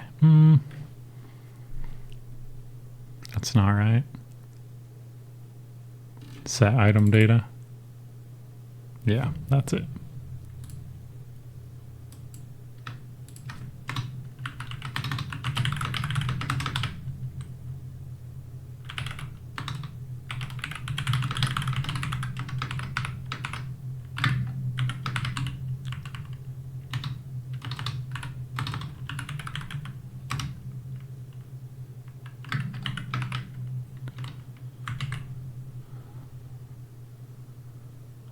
You're never going to equip something with more than one stack size. Seems reasonable for now, but we could also just ensure that it always has one. We'll just do the safe thing and call it twice. So we'll do that for each of the slots. Neck is slot 1, chest is slot 2, legs are slot 3, feet are slot 4, and ring is slot 5. So now, if we were to set our inventory manually in the editor, we should be able to open up this window and see it already. But we need to first make a UI button to open this window. So we'll do that real fast, and then we can test what we have. So we are purposefully putting it on the right side of the screen because, I mean, obviously in a crafting game, your inventory is the most important, and it opens up on the left side. So everything that you want to drag items from your inventory into, we're putting on the right side. So like your skill list and stuff doesn't interact with your inventory, so it also goes on the left. So we will add your equipment on the right. We'll swap out an icon for like armor. That'll do. Let's set our tooltip. This guy. Set our text for our equipment. And set our callback to equipment window manager dot show window, or toggle window, I guess. So you can click it to hide it if you want. Cool. So let's hide this. We still need to. Oh right, set all these references.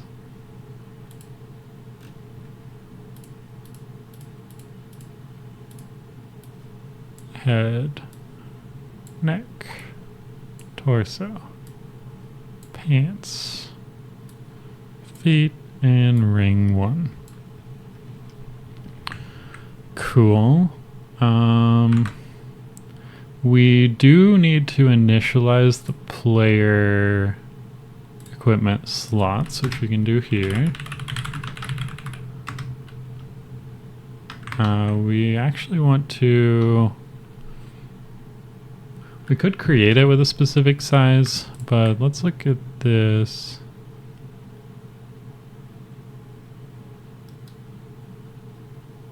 I can't remember what the difference is between these. Oh, we just don't have a num slot specified for create with size. Okay, that's fine. It's just a, I see. So we already know the num slots, we can just initialize directly instead of setting it and then initializing it. So that should set that up.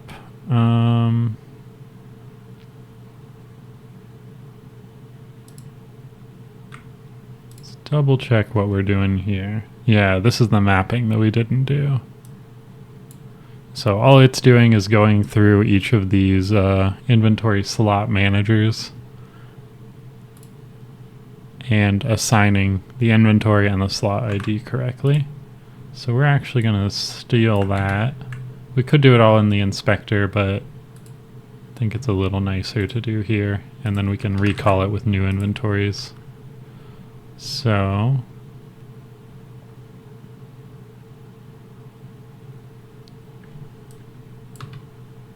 we might not need to do this actually.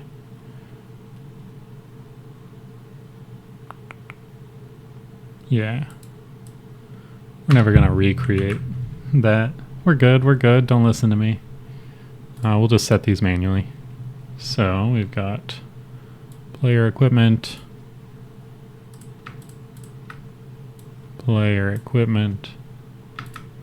all these have max stack size 1. We'll set our slot IDs So this slot manager knows what slot in the inventory it should show and what slot it should modify when new items are dragged in.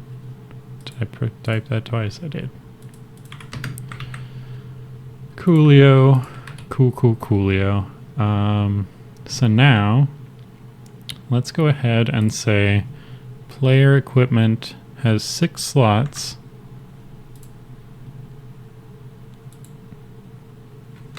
Let's say equipment dot set slot. Well, we can just test it in the game, I guess. I was going to add some data, but let's close this. Let's see if everything works perfectly as it should, or if I broke everything. So equipment window shows. Cool. No real errors yet.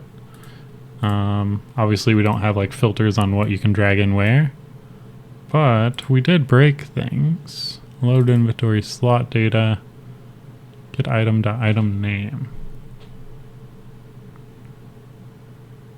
We pass in an inventory slot. Okay, we'll trace through that. It's been a while since I've worked in the inventory UI, but we got this. So this guy is called, when we redraw, this is our entry point here, which we're calling, I think, set item data, yeah. So it sets, grabs us an inventory slot at that ID, and then on that slot we are setting the item we dragged in and the quantity, which should be 1, or yeah, was 1. Actually, oh, okay, yeah, it's all just broken.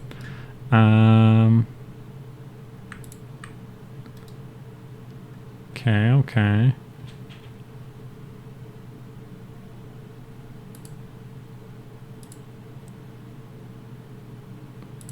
Let's make this a little easier. We'll just watch it happen in real time. We'll do it live.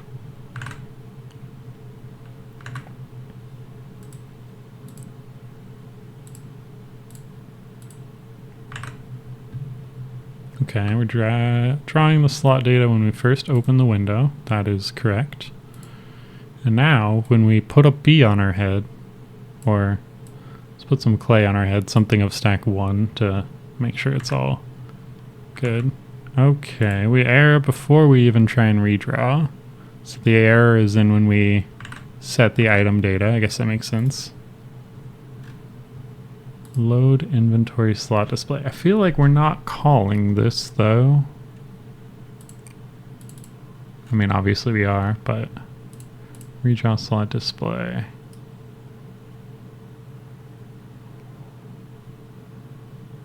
I can hold item will call it, I think. Inventory slot manager will call it. So when we drag an item in,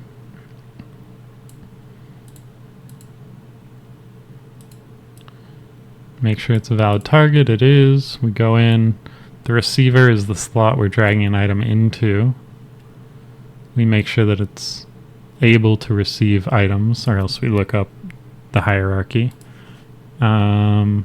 Make sure it exists, can still receive items.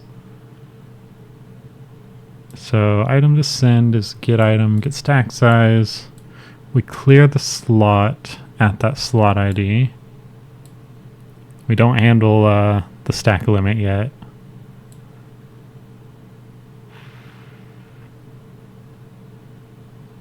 Why are we redrawing the slot display before we've set the data though?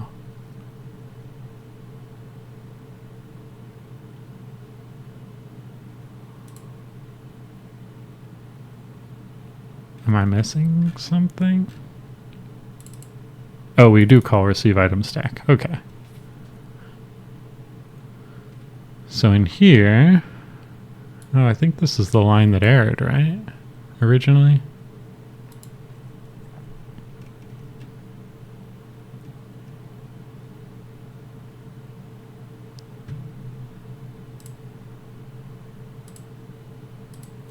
Let's trace through here.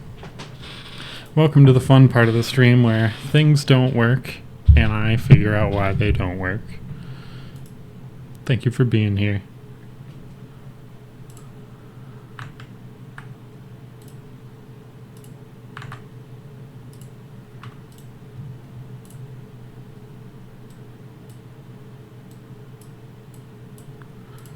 Alrighty, we put a bee on our head.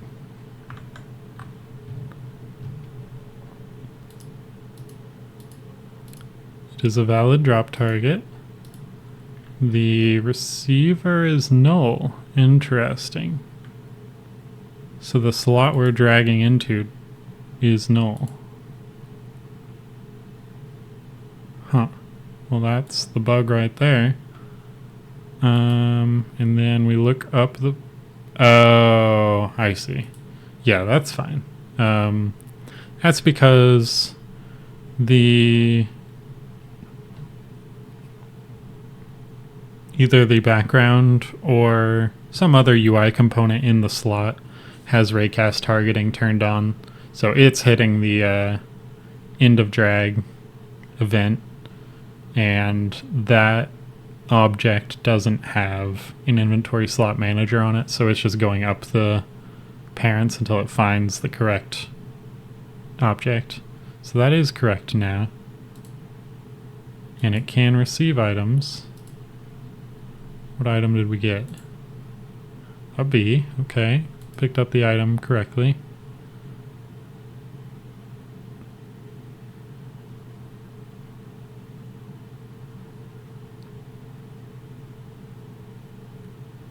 So we're clearing the slot in the player's inventory that the item came from, assuming that it'll be correctly transferred over to the new slot that we're dragging it to.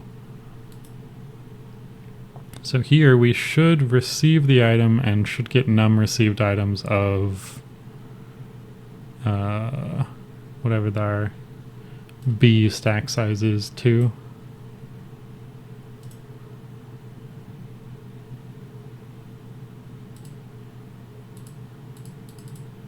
What have I done? Well, that ain't it. Okay, let's jump to this, but receive items stack on I can hold items. Let's go look at our item slot manager, inventory slot manager. Oh, that's where we are already. So I can hold item here. It's gonna have a receive item stack, right? It's here. Don't know why we couldn't jump from here to here, but all right. So let's put our breakpoint afterwards, but we'll go into this and see what's going on.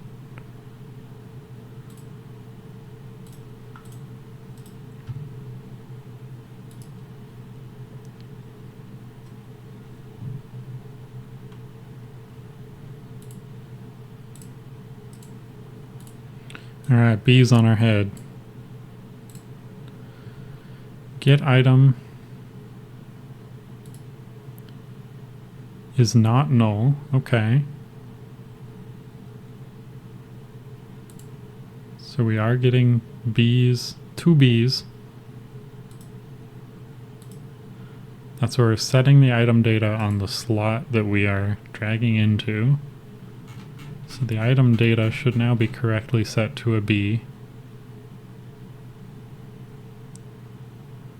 in the inventory, I guess, not here. Let's keep going.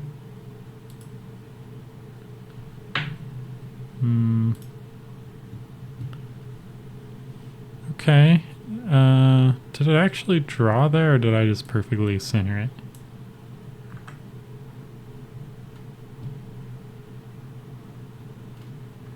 So this redraw slot display is causing issues, I think.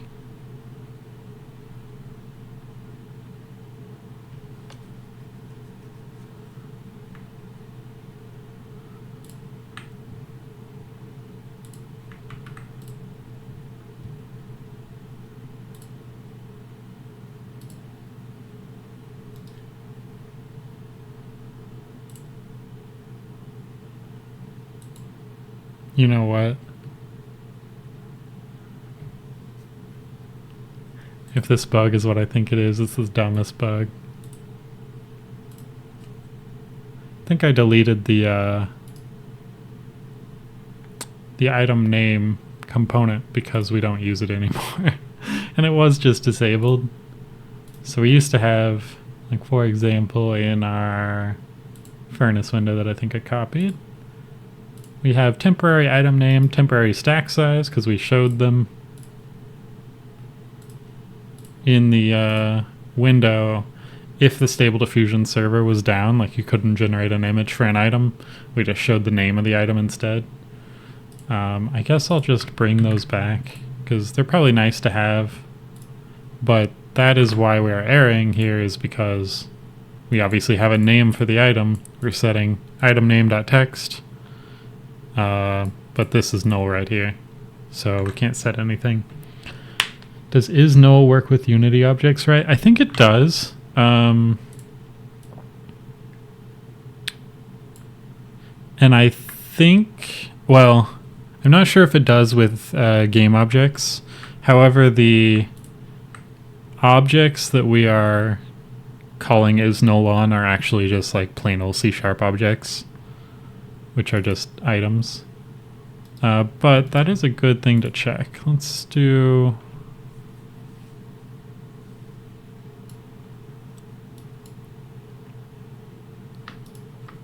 I guess we could just say, like,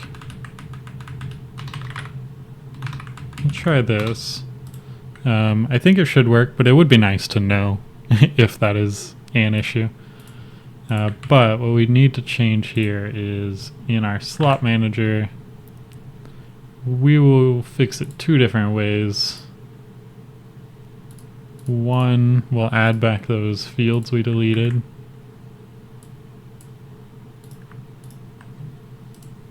And set those again.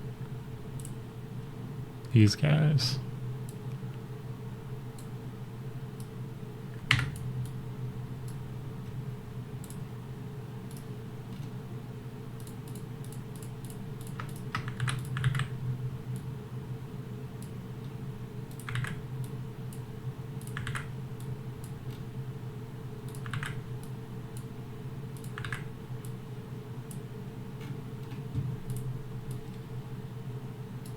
And then we'll also update the code to actually properly check to see if these guys exist or not, and not just blow up if they don't.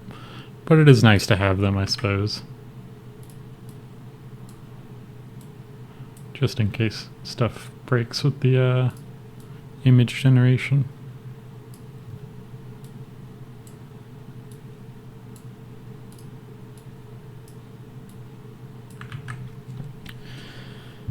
Oh, could do get item is item, then just use that new variable in line below. Also did seem like you were only using the value if it was null. Yeah, I've got the little, not the easiest code to read, I guess, but I think we're inverting. If it is null, and then if it's not actually null. I actually originally had this because our item, we had implicit casting over to another item based on the string name, and that actually caused issues if you say is not equal to null, because it was casting the object we were checking to a string to compare to null. I ripped all that out because it was god-awful and broke everything every time I touched anything. So I probably don't need all these explicit like is null checks anymore.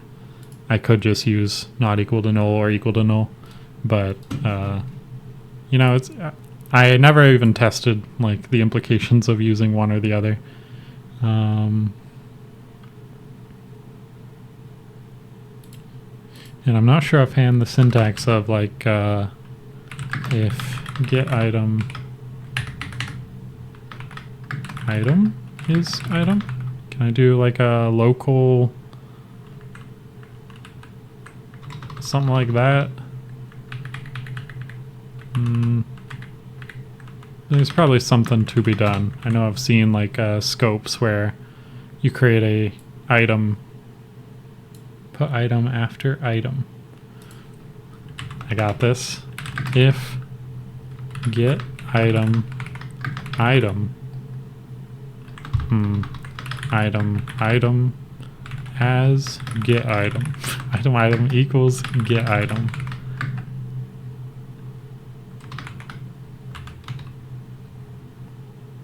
Just silly syntax. Get item is item item. Oh.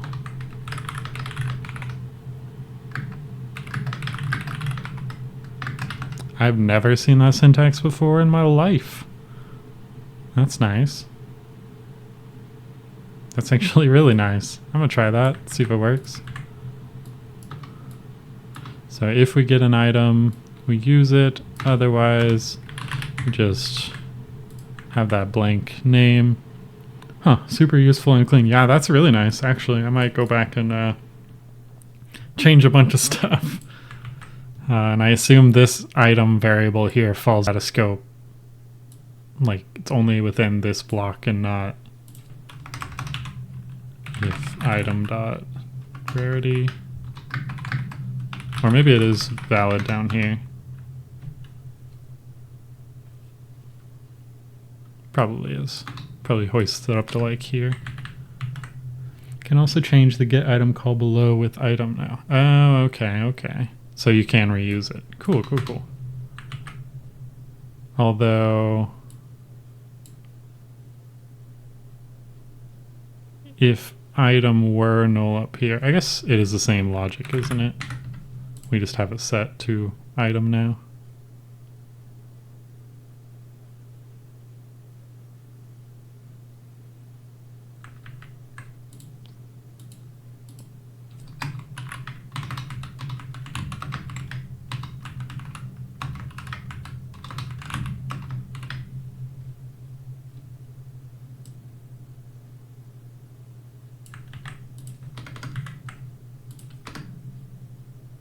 Oh, you meant this item. I see. Probably. I'll stick to that for now. I'll do this guy. No brackets. I see. Yeah, there's some logic here I need to change because obviously there's a lot of things broken if we don't get an item back from get item. But I like the syntax a lot. I'll have to start using that. Huh. Thank you. Let's see here. What was I doing? Oh yes, one other thing we wanted to add was here. We want to say if item name is not equal to null. Because apparently we want to just delete that backup field. And it's nice to not error when we do that. Same with the stack size. And we could do it with images too, but this should be fine.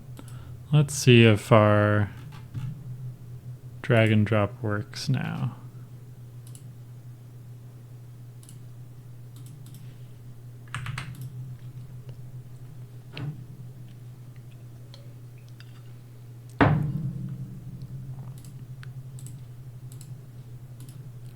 Bees on your head. All right. And all right, so we just consumed all 5 or all 6. We didn't send 5 back. That's fine for now. It actually puts all 6 in your equipment, I guess. We still need to build the overflow of this slot can only receive 1 item. You drag 6 in, you get 1, send 5 back, but that's on the to-do list. We can now put bees on our head, cactus in our pants. Cool. So what we want to do is we want to add some extra events on these slots to when you either drag an item in or drag an item out. It modifies some text labels so we can see like bee helmet. I mean, obviously these are not equipment, but bucket, you see bucket and any stats it has. And then yeah, we'll probably show the individual attributes to the right, maybe. but we want them all aggregated down here. But I think we should add some starting data to our players' inventory so they have some equipment already that we can play with attributes, because we don't have any that have attributes quite yet.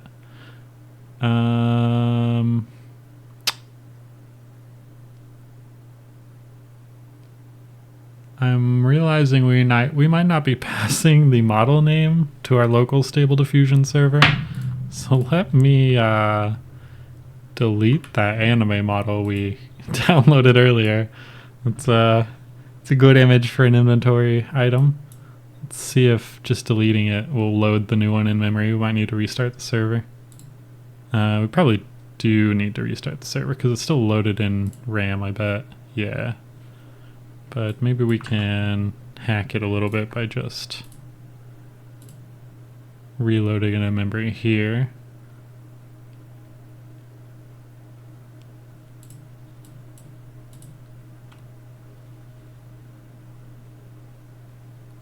We still gonna get anime here? I mean, it is kind of cool to get different item image styles this way. But all right, we're back to the good model. Yeah. So we're gonna add some stuff to our inventory that has attributes like this, but obviously has armor and equipment and things. But I'm gonna take a quick bathroom break. I will be refilling my water. I'll be right back. Inventory management is the opposite of fun. Yeah, it is fun at first, I'd say. But then you start realizing there's edge cases galore. Edge cases on edge cases on edge cases on edge cases. And it quickly reaches diminishing returns there of like, all right, it mostly works, and my user will break it if they have their inventory like this and they drag something like this and then immediately drag it over here and somehow it doesn't work. Like, I should fix that, but it's such a niche case, like it's not worth it at all. Here's a small little bug I have. If you let's see, obviously these slots, I have flags for whether you can drag items into them, which works. But if I have an item in the slot, I can swap, or I can't swap this way, but if I drag it out, because, you know, I'm allowed to drag items out of the slot but not into the slot, then it swaps the other item in. Like, there's so many weird edge cases like that they should be fixed, but they're just not fun to fix because you always find more afterwards. But yeah, that's my rant. I'm gonna use the bathroom. I'll be right back. Thank you for being here. I'm having fun. I hope you're having fun too. Be right back in just like 1 minute.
Alrighty. Nature called, but we are back. Let's rig up the rest of this equipment panel. We can at least drag items in and out, and we know that doing so modifies the player equipment inventory, which we can't see in the inspector, I guess, because our items aren't really serializable. But I wonder if that's going to persist between games, actually. Let's test that real fast, and we'll rig it up. So we open our inventory. Do we still have the same items equipped? We do not. Okay, great. Let's go ahead and let's look through our very small list of items already defined in the game to find some that are armor that have stats. And those are... Where do we even define those? Coal. Global starting data. Right.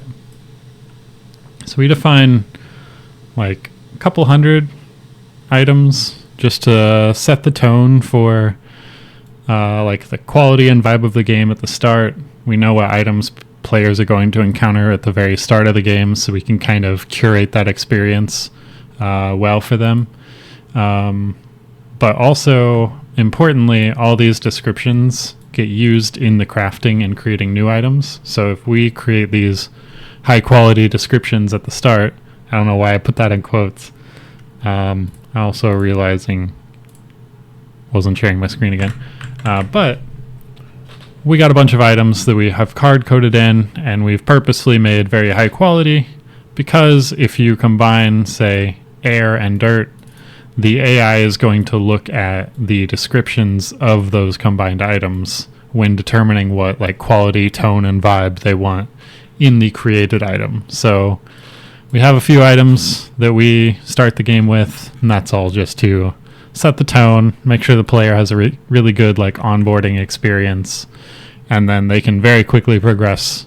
I mean, like in the first couple seconds, they could combine items that are new, and they're already off the rails, but hopefully this is good enough to set them on the right track. Let's see what we've got for armor. We might need to create some, but let's see. We probably do not have any, but I guess we haven't set the filter on the item slots yet. So if we just give the player axe, pickaxe, spade, any of these with attributes on them, they can just drag them into whatever slot, and the code that we're writing to aggregate all those equipped attributes should still work. So let's do that. Let's see. Where do we define the player's starting items? Might be in the player database.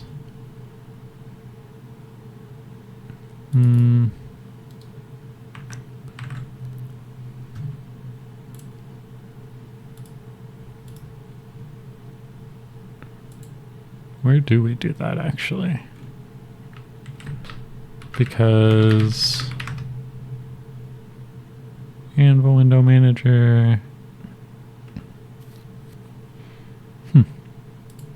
Because I was meaning on clearing all those out for the demo anyway.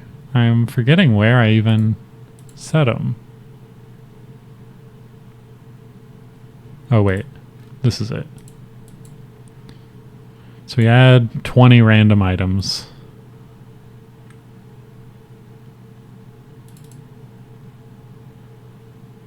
Of value 1. So let's also add some random items with attributes. We'll keep the random items to make crafting easy if we want to test some stuff. So we got this guy. What items do we want to add? We'll say inventory.add item database get item by name is actually get item or fetch item, find item. So we want X, which I could have sworn we already have, but why not add another? Let's do anything with attributes. So pickaxe, spade, a hoe,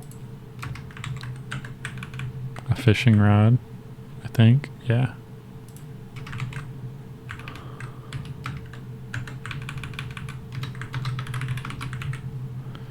And we'll do needle and thread and net.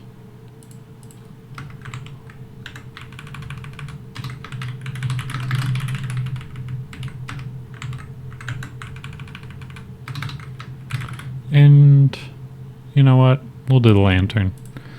I'm excited to code the some of the functionality around these attributes. It'll be fun to do the code gen, I think, because we're going to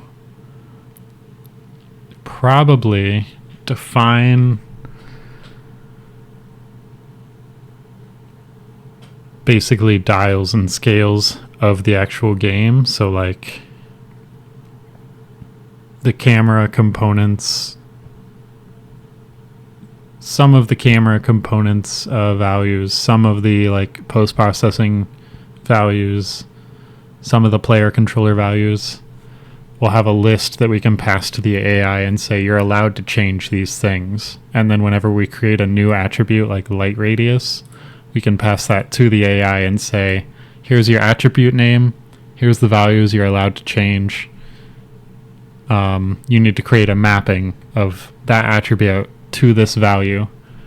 And then theoretically, if this works, we should be able to equip this item. We see attribute is created as light radius. It'll map to maybe like the world light or something. Bad example because I'm not familiar with lighting as much. But when you equip that, we have that mapping to the actual game value. So it should just let like the AI create new attributes in the game on items, and those attributes get automatically mapped to real values in the game.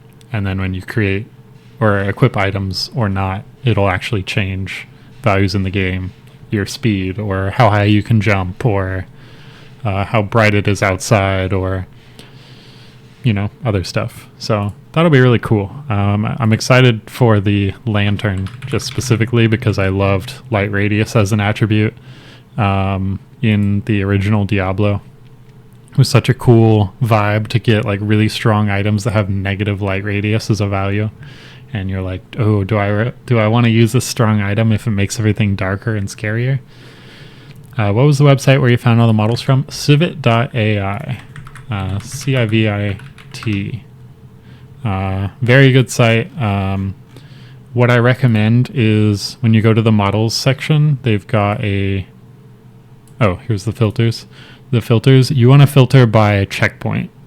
There's a lot of like stuff that you can layer on top of your models that you're generating, like Laura's and apparently Dora's. VAE happens like after the generation and all that jazz. Checkpoint is the model itself. So those are the things you want to download, and those are the things that you'll be able to load into Automatic 111 and generate stuff with. So everything else gets really confusing, like embeddings and stuff, and you're not going to be able to load those in.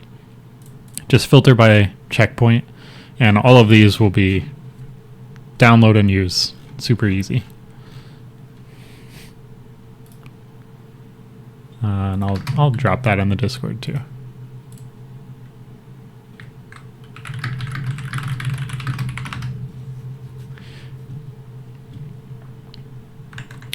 No worries. And for anybody lurking in the chat, I will plug the Discord once more in case you want to join. We're a bunch of game devs and gamers just, exploring with a lot of AI stuff in games. There's a lot of really cool stuff that can be done now that couldn't be done before. So we're kind of experimenting with it all and happy to help. Trying to see if I can get it to work. Heck yeah. I hope it works. Did you get Automatic 111 installed? That's probably the hardest part. That or like when you actually go to generate an item or a image, depending on like your hardware or stuff, it might take a really long time, or sometimes you just get really distorted images, and a lot of that is like configuration issues.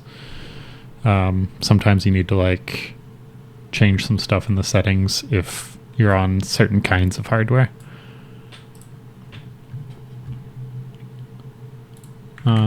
Let's make sure that the new items that we just added to the player inventory show up. Cool, we got some stuff. But they don't have attributes, interestingly. So we might need to go hunt through that code and see what's up. But I wonder if we were to combine them into something new, might that have an attribute? You think it's installed, but not sure if the default model is right. Getting a low VRAM error. Yeah, the other thing that might be helpful when you're looking at models, I think they say the size. Oh, yeah. So it will depend on how much virtual RAM you have in your graphics card. I think you can see that if you go to your task manager, assuming you're on Windows. If you go to your graphics card, it should say like how much memory you have here, or probably the dedicated GPU memory. So that's going to be really the limiting resource of how big of a model you can use. And I don't really know the mapping of the model sizes to the memory they use. But if you're getting low VRAM, maybe try a smaller model. 8 gigabyte, I don't know what you'll end up being. Yeah, this is my work computer, so it's got the beefy 4090. It is the reason I can make games so fast. But the other thing you can try also is filtering down to like Stable Diffusion 1.5. I think that has smaller models. I can't exactly remember. There's low VRAM is going to be like probably a big limiting factor for a lot of people, but you can probably look around and see what models are smaller. And also there is a setting for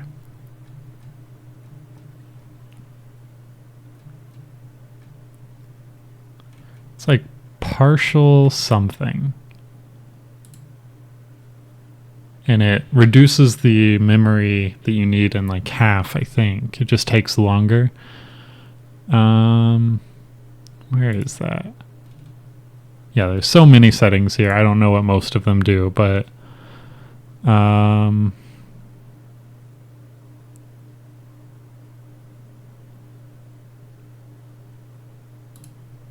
optimizations seems like it would be here.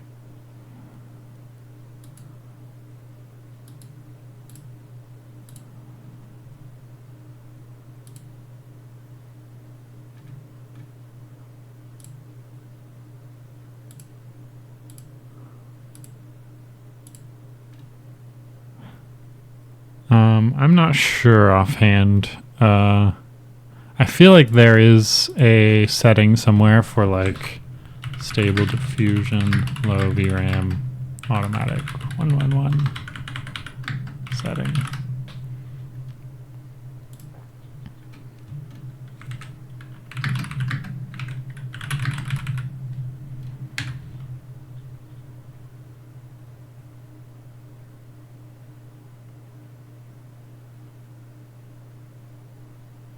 Oh, right. The other thing you can do is try and generate smaller images.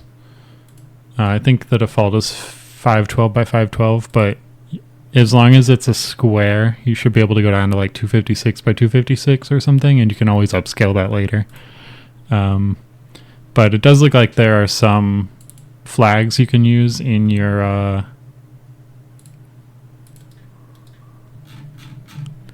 webui.bat file, or if you're on Linux, webui.sh.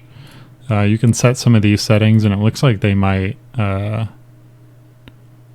sacrifice some speed in order to use less VRAM. So they'll be slower, but you'll at least be able to use it. You might try some of these. I'll link this too, just in case you need it. Might be worth playing with. So, interestingly, my items do not have attributes, and it's going to be pretty hard to test our attributes if we do not have attributes on items. So, why? Add attribute. On an item, okay. Should have attributes.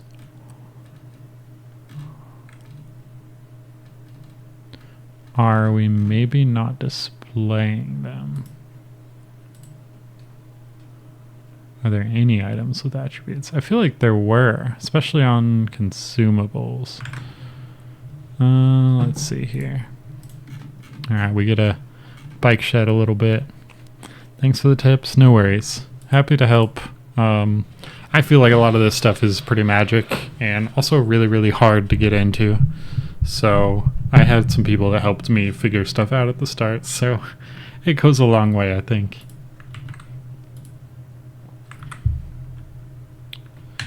Let's see here.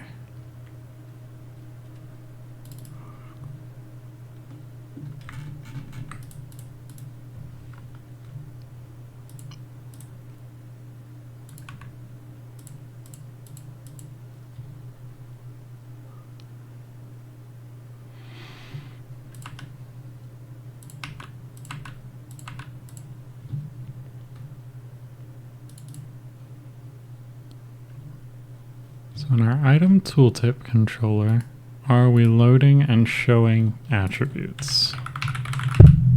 We are. Okay. So therefore, these guys probably aren't. Oh, you know what? I'm probably just chaining it terribly, because this item database, create item without AI, creates the item and returns it, but the returned item, will this change the reference? Maybe. Turn new item, sure. Can I chain it like this? I thought I was being super clever. I don't know.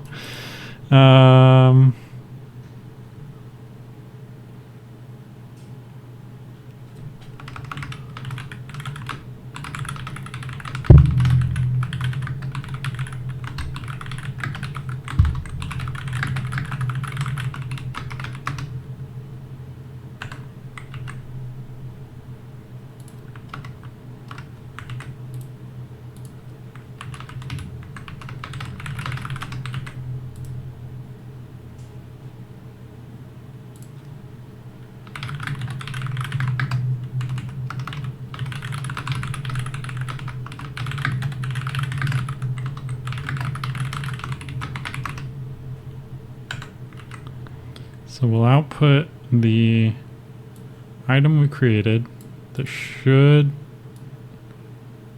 like, this will probably update the reference, so we should see the attributes here, but I wonder if it goes deep enough to actually modify the item in the item database. So I would expect to see attributes here, but not here. Let's just do an output at the end so we know we didn't like error out early. Let's see if this gives us what we want.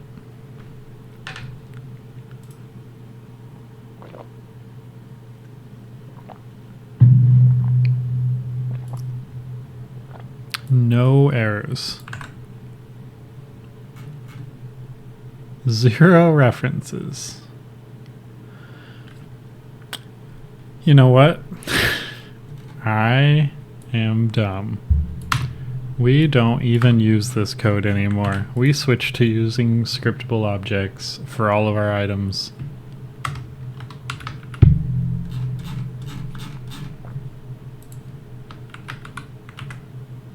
I will comment that out so future me doesn't goof as hard. Alright, let's go look at the actual items. I bet I never even added attributes to the scriptable object. Starting items. So the items the game starts with. Shovel has no attributes. Oh, because it's going to be a dictionary which isn't serializable. So I probably just skipped over it, thinking I'll come back to this. I'll remember that I didn't do this. So guess it's time to do it, I guess. Let's see here. Item template. Let's go look at how item does attributes. The dictionary of string to string, sure. So that's not going to serialize. We could bring in like Odin or something and make it serializable, but I feel like I don't want to do that.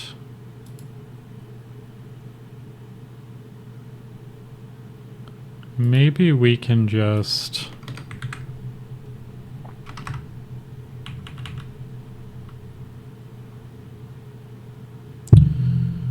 how do we want to do this? We could do a custom editor to show it.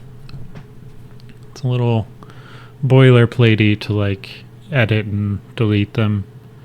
We could do a list of strings that gets cut up and put into the dictionary on like on serialization or whichever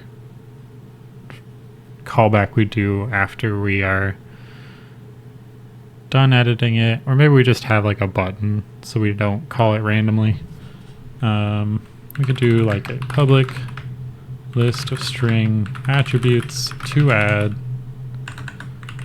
and then we could have a context menu of convert save attributes to add.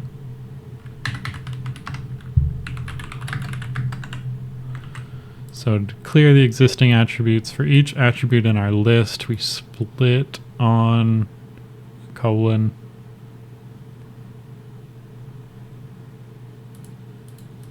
And then add it. I mean, that will work for now, I'd say. So if we go to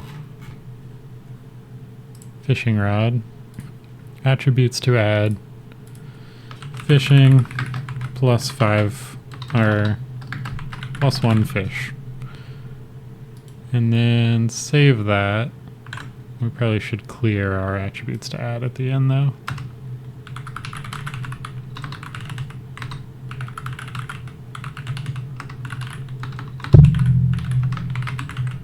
And maybe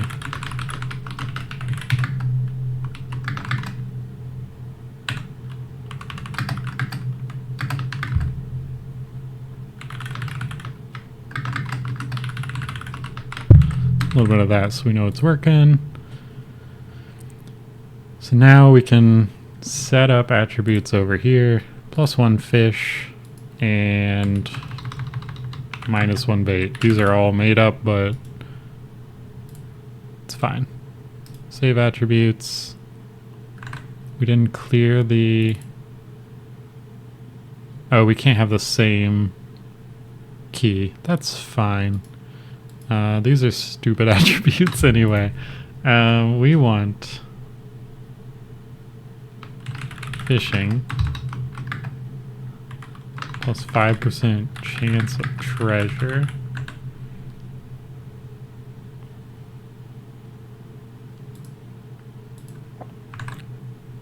I'm blanking on reasonable attributes here.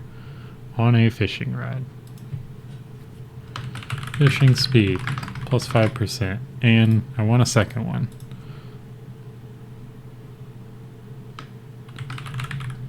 Fishing treasure +5% chance. Okay. 2 different attributes. Save. Save 2 attributes to fishing rod template. Okay. So I don't know if those will actually save to a scriptable object. I guess so, probably. So we got our fishing rod here. No, it doesn't have attributes. Okay.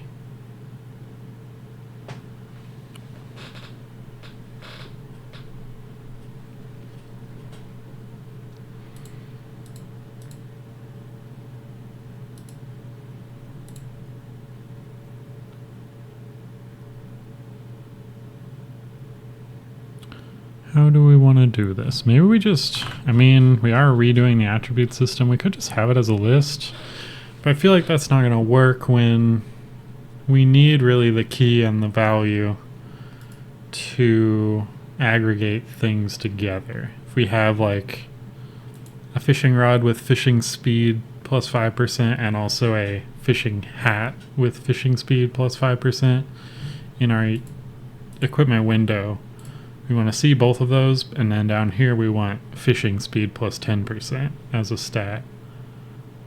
So I'm unsure why these guys aren't.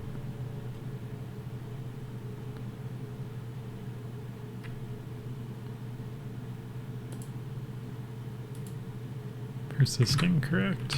Item. Attributes. Load item from database. We're not copying over that. Is that fine?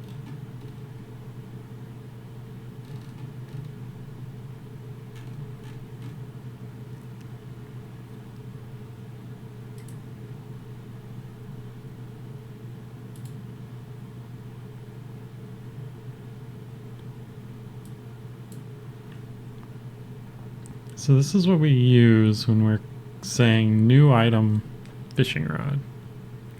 We're going to look in the database to see if we already have an item with that name.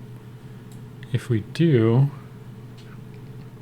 we copy over all its data, including its attributes.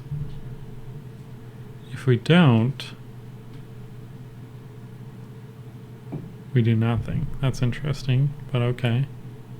Or we just set the item name, I guess. That's fine. Attributes.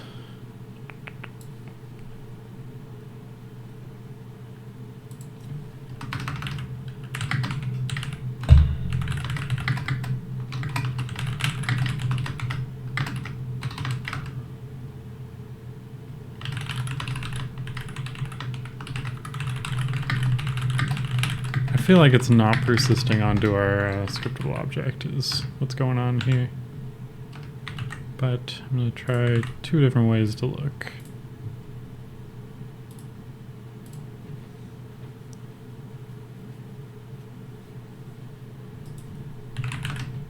Oh, that's...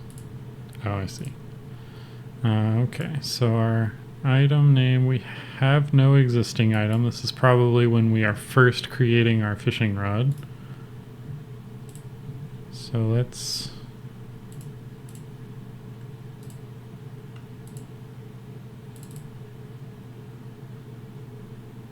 Right, existing item was null, so that's obviously going to error. No attributes. Okay.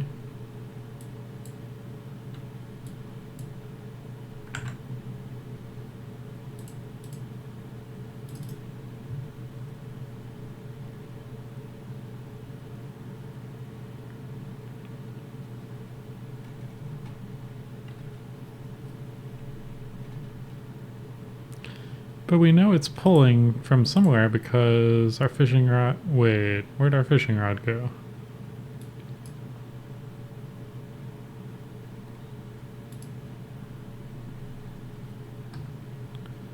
I guess we probably erred in the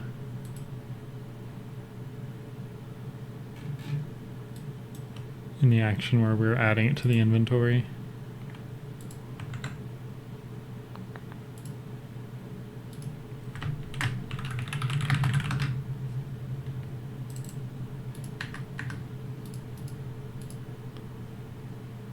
Item database find item says if we have that item, return it.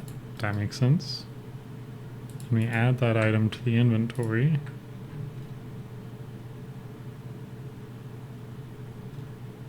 Makes sense. We just use that to add it to the slot.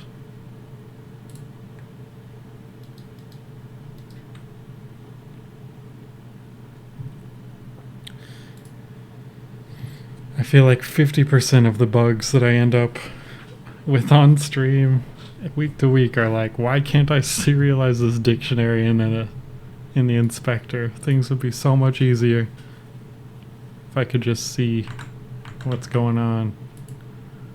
Let's see.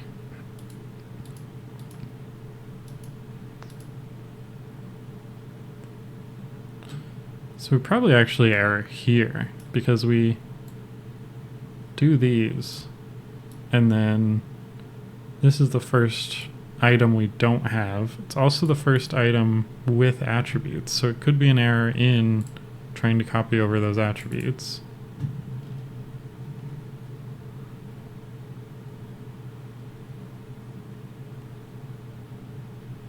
We never hit this because we errored before the fishing rod. That makes sense.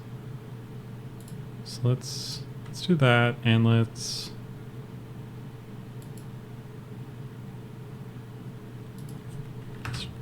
skip the error, I guess.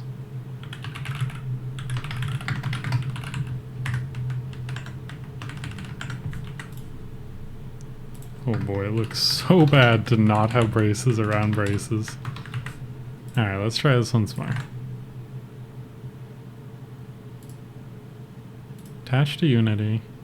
Now we're breaking on the outer bit, so we'll at least see it on X, and we can go see if the attributes are set or not. So existing item is null. Okay, for acorn, that's fine. Oh, we're gonna have to go through all the way.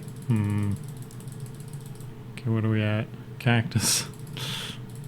This is fine. Everything's fine. Flint. We're making our way through the alphabet. Ivy.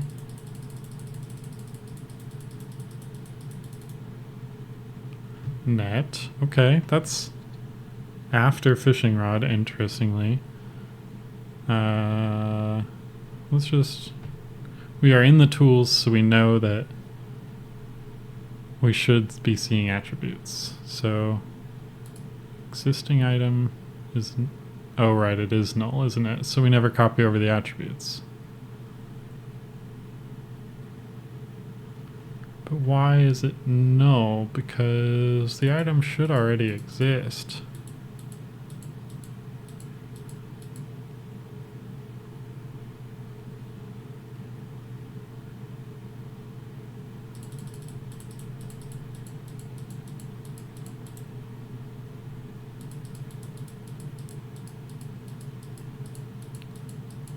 Unless I'm very badly misunderstanding how our items are created at the start of the game.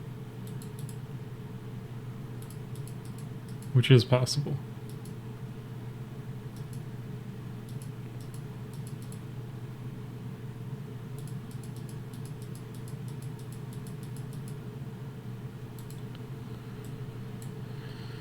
Okay. So we have all of our items because we skipped over the thing that caused us to error. But none of the items exist. Where are we loading these scriptable objects in? That's what we should be looking at here. For each item, load in the template. And then we create item from template, which is correct. Does that copy over attributes? It does not. Okay.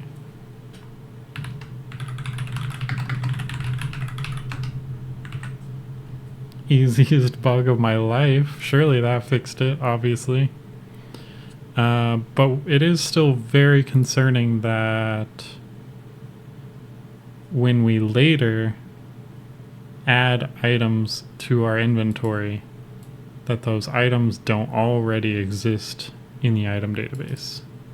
But, you know, we'll see if that's still an issue. Let's try this once more.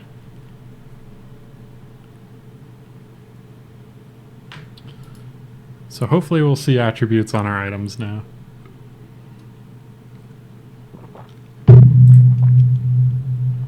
Little concerning we didn't already see them in the console. And yep, no attributes, so they're not copying over from the templates. I don't think they're being stored correctly on the templates.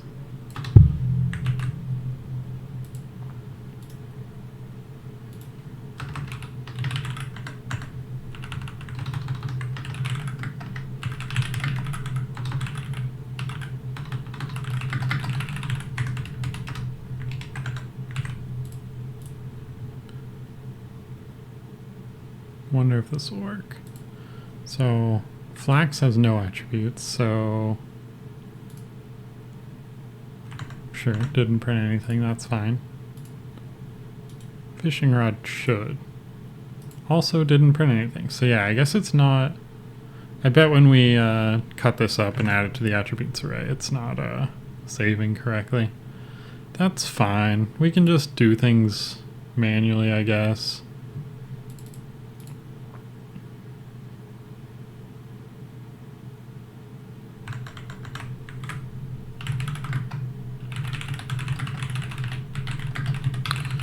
Really don't want to create a bunch of custom classes to serialize the dictionary.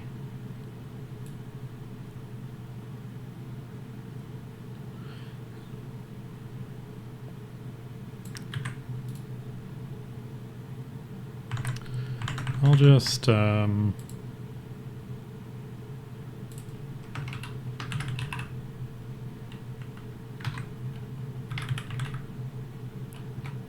what's the help?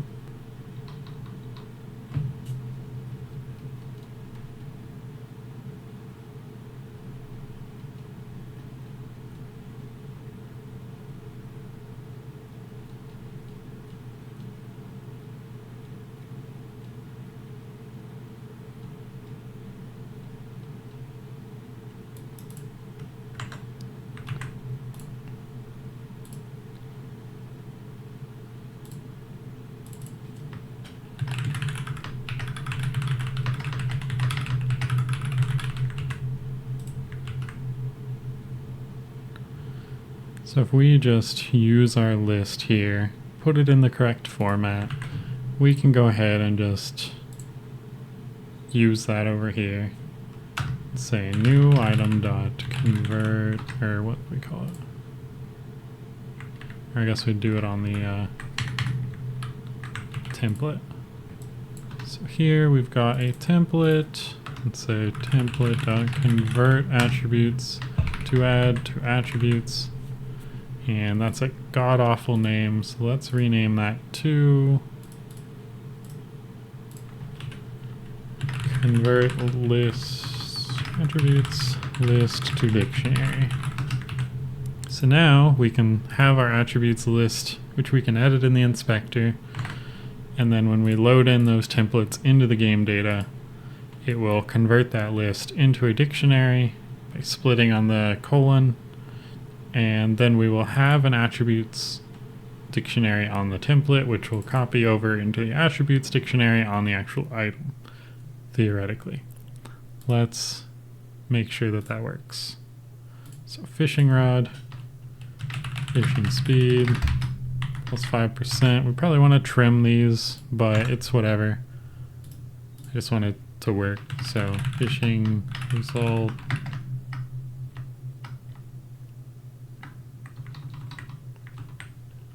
I'm just making up attributes, but it's so hard to come up with something that makes sense.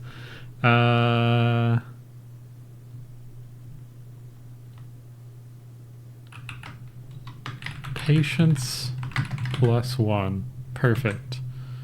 Alright, so we don't actually need our context menu thing here because we're going to do it from the code. We have these guys stored correctly, so they should split. Let's go ahead and, since we're not trimming the white space yet, we'll remove that manually. So now when we load the game, it should pull all of our templates, convert that list into the dictionary that we want, and then create the item from the template. Let's look at our fishing rod. We did it. Ladies and gentlemen, we got them. Alrighty, so now we can finally set up our display for the items over here. We'll have the item name and the attributes below it, but when you drag over fishing rod or a real item that goes on your head, we'll see fishing rod and fishing speed, patience, and then if we had another item that had fishing speed on it, it would get aggregated with this one into our totals down here. So that'll work. We still need to create some armor with these, but we're just going to test with our tools that should have already had these items, but it's fine.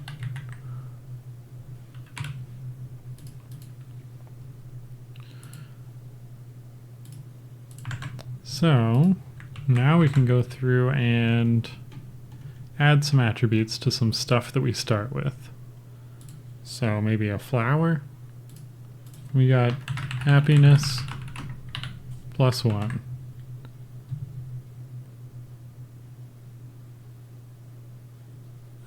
Thinking through how we want to format these values, because also on our fishing rod we have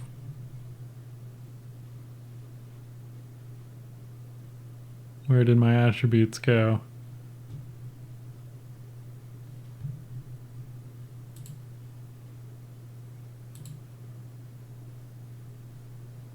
That's suspicious. Fishing speed. So we have +5% here, which obviously is in more ways than one not going to add correctly with another. You can't add the string +5% with +5%. So you can't even add +5 with +5. I guess you could. But you can't really add 5% +5%. So we'll need to do some like parsing there and decide what format we want these values to be in. But for now, let's just say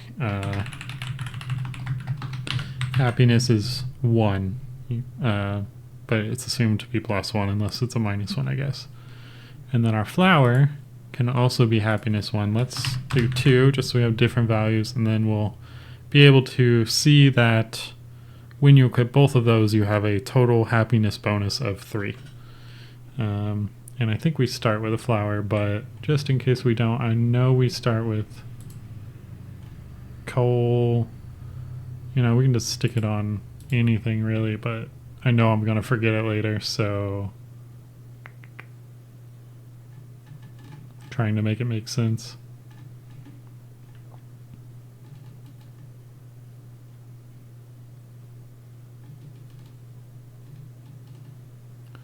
What have we got?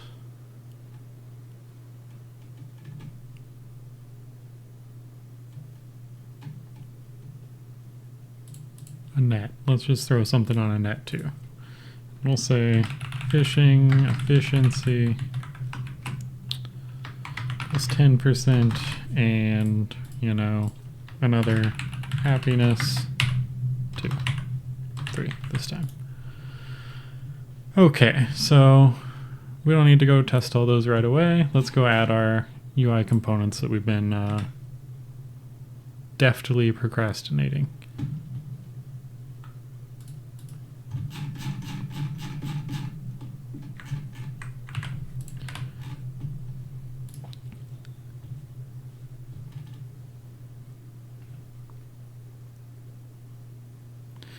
So we have an inventory slot manager. I think there's been 1 or 2 times that we had wished that it had callbacks elsewhere in the code. So I'm wondering if it might make sense to finally add those now.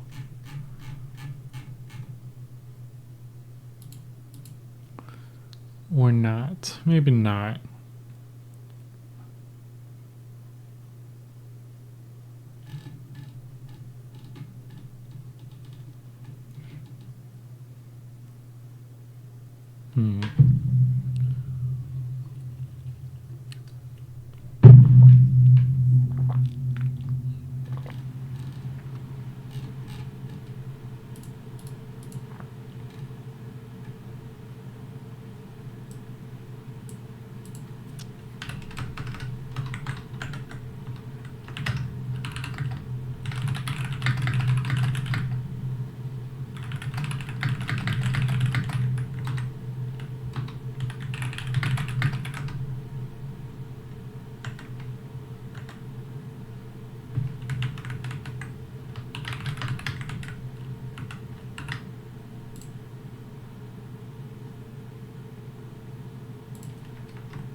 Really what I want is something that I can set in the editor, because where you reuse the inventory slot manager is all over.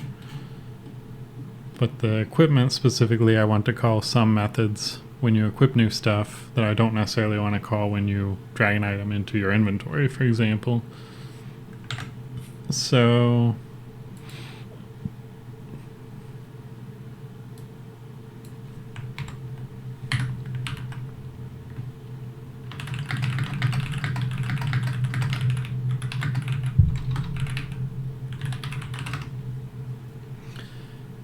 we really want like the button, like a vent, I think. I don't think this is true.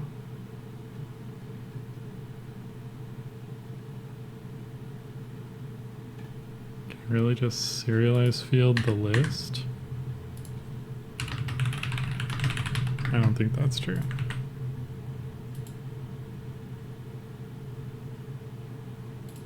Nah. Microsoft be lying. Crashed my Unity. You gotta make a class that extends event delegate. I can do that. Okay. Yeah, I feel like there's some Unity magic that I'm like, my C# experience does not help here. My brain's going down. Alright, we got this.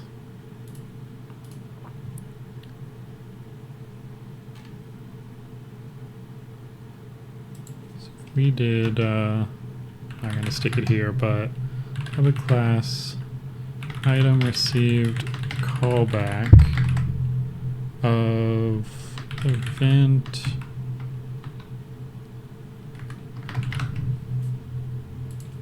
not event.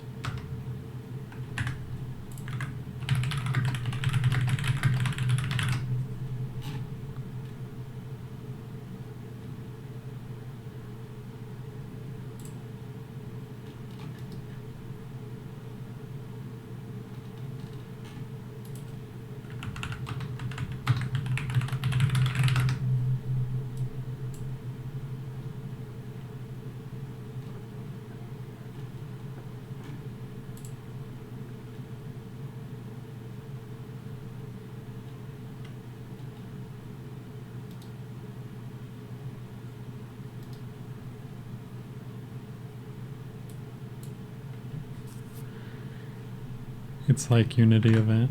Okay. Unity event. And assume. Let's see.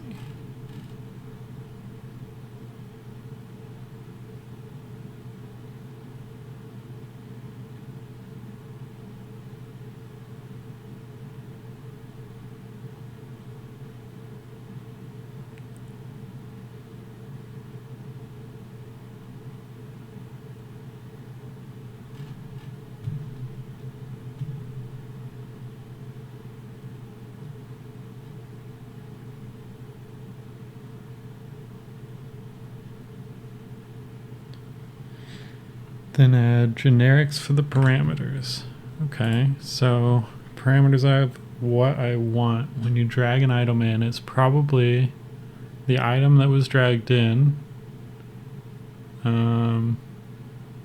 Probably, I guess, the stack size for other cases. And then we should have the self-reference of the slot actually being dragged into. So maybe actually that. Post a better link on Discord. Thank you so much. Let's see here. Oh, nice. Pac-Man boy is back. Alrighty. So this guy extends Unity event of the parameters you want, and then create an event so we can add listeners to it with our method. Okay.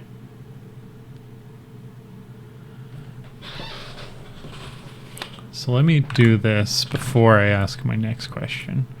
But we've got our class public item received callback. So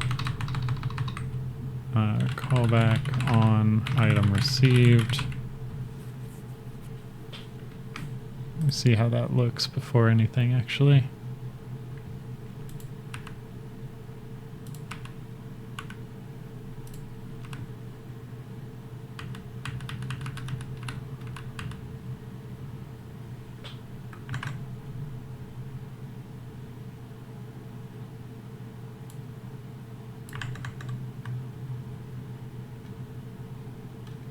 Because I could just like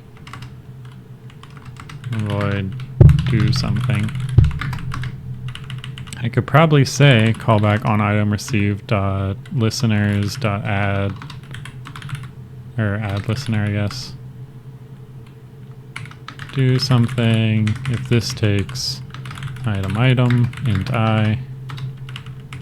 So that works. And I can do my stuff here, but I don't want to do it from the code here because I want these slot managers in your equipment panel to be functionally, or to call different callbacks than, for example, the inventory slot managers, which use the same script.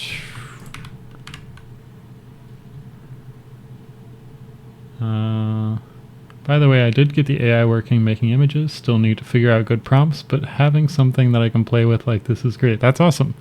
I think it's super fun to play around with. All other websites I went to give me like 5 prompts, then I got to pay money. Yeah, that's how it goes.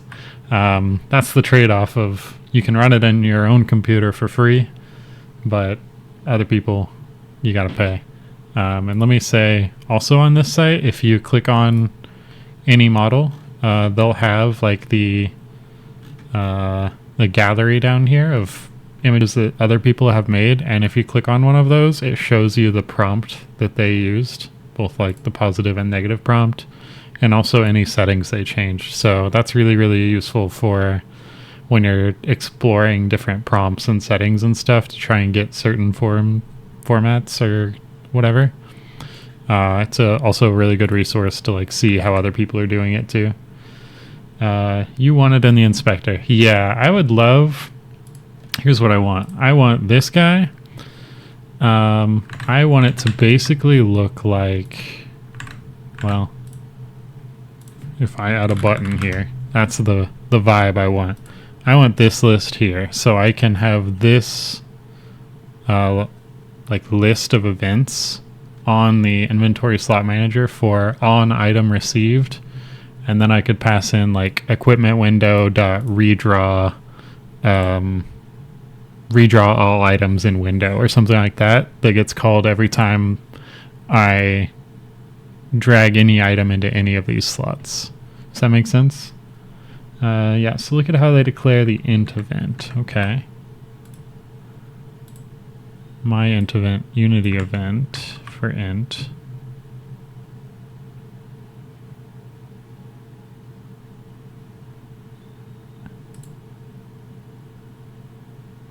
Like my int event.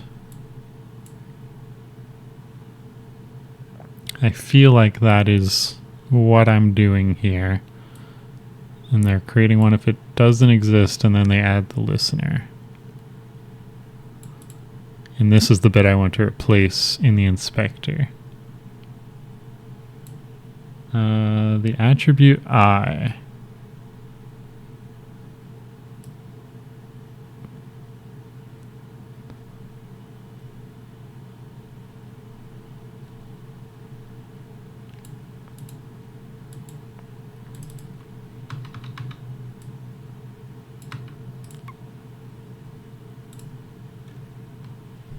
Don't need the add listener part. Yeah, I just wanted to see if it was syntactically like linking the correct parameters. But I do want, I mean, the item and the amount of that item that was sent, and then I could have like a well, I really don't want the function being called to be in this class. I think I want it in the equipment window manager, but we can get it working in here for now. serialize. Oh, did I forget like a decorator? Ah.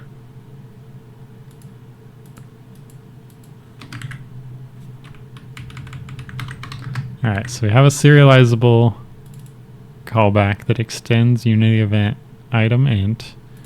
We create an instance of it. Will it show up? No.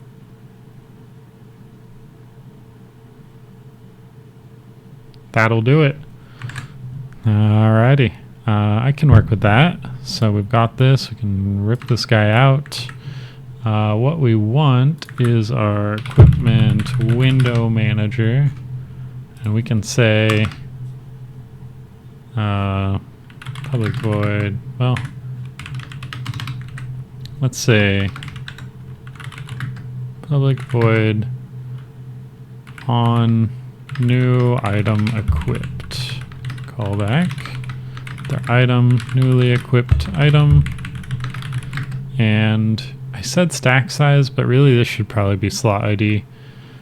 And then can take this guy. Sorry, I lagged out there. No worries. It's well, it was it's mostly working. I keep crashing my Unity. But I missed out on the serializable decorator there, and then when I added that in, it was doing what I expected. So thank you for that. Let's see here. Where are we at? Equipment window. Paper doll, slots container head. So we now can create a new callback event here. Equipment manager. And we can say on new item event callback, but we also probably want like just redraw. I think it's private.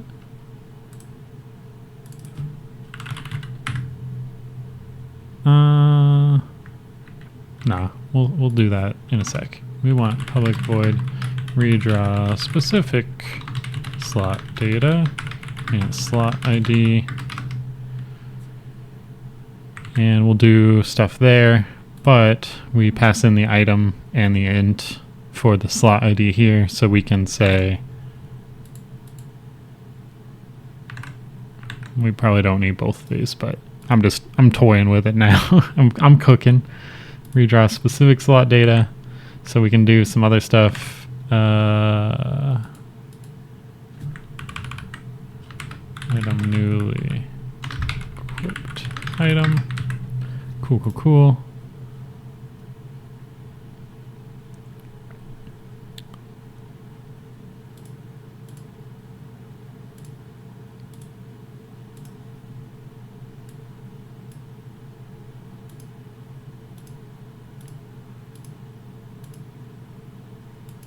Okay, so now when I drag in an item from the inventory to any of these slots, we can say on new item equipped, we're gonna go ahead and do stuff, placeholder for now. But the specific slot data, that's where we can set up the labels and things. But I think I will actually put that in here at the start as well to draw it originally, but we only need to update it for the individual slots that change. So let's add those.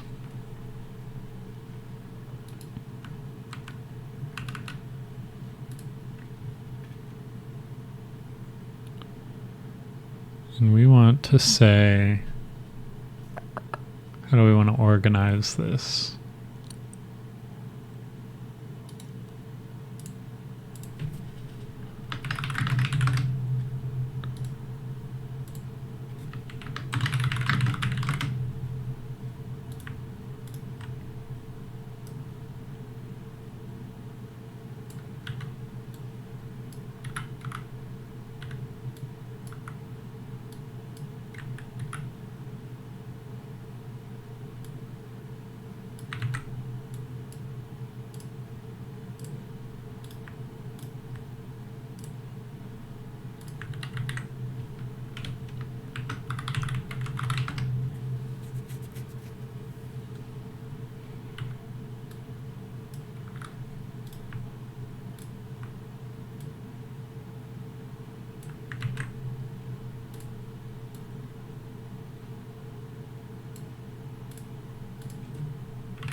So we could add like a detail stack component here, but I feel like we can just, I mean, it's hard-coded inventory slots anyway. Maybe we just do the ugly code and say public text mesh pro UGI head item name and head attributes. We'll just do that for now. So on new item equipped, we can, I guess we'd want to map slot ID to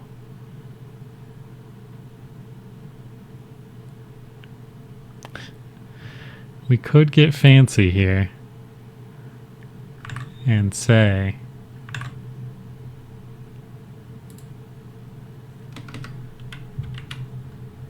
transform slot is equal to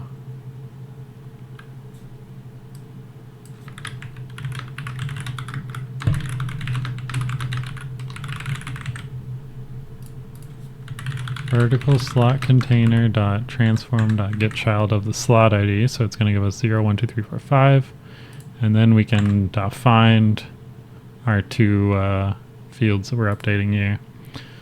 I don't know if that's a silly way to do it, but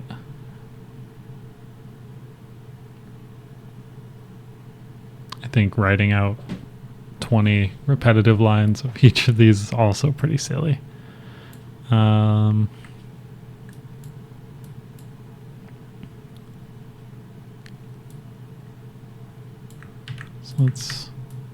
let's try it.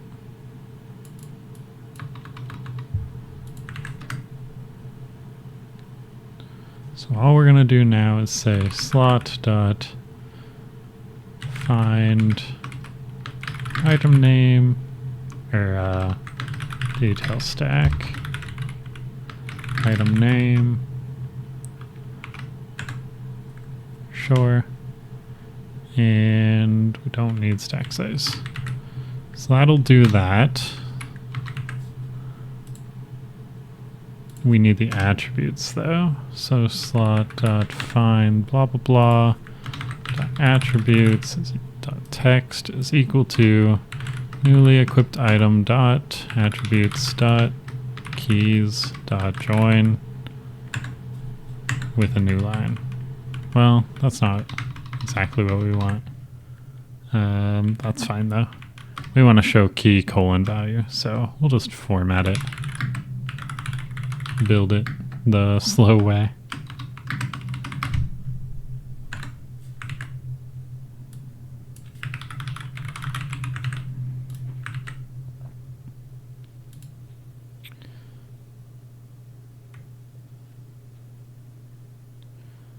And I guess we'd want another callback for like on item leaving the slot where we'd clear it out, but we'll deal with that in a sec.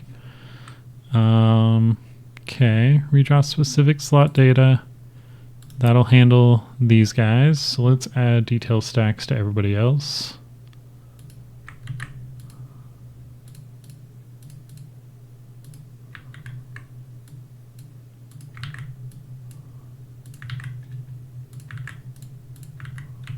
Coolio. And they're referenced by name, so we don't need to set the references manually.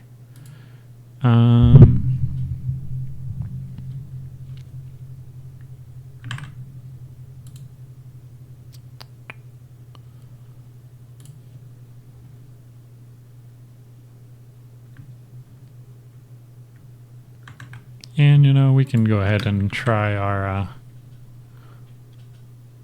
full aggregation of all of the attributes in a second. Let's see if this works for now.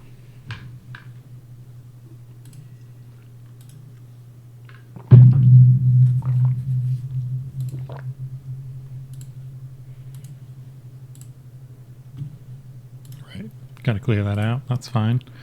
All right, so something with attributes. Oh, right. Wait. I don't think I repositioned all those stacks. They're probably layered on top of each other, but I feel like we should still see it change. So 2 questions. Did these... All right, they don't have callbacks. Second question, are all these positioned correctly? They are not. What oh, they're up here. Okay. So this guy...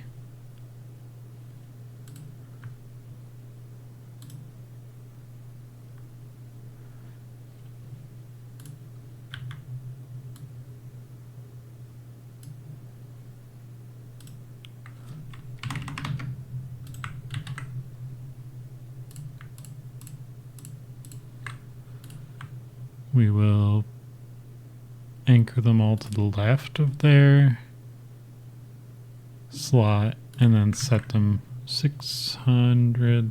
Why are some of them off up here?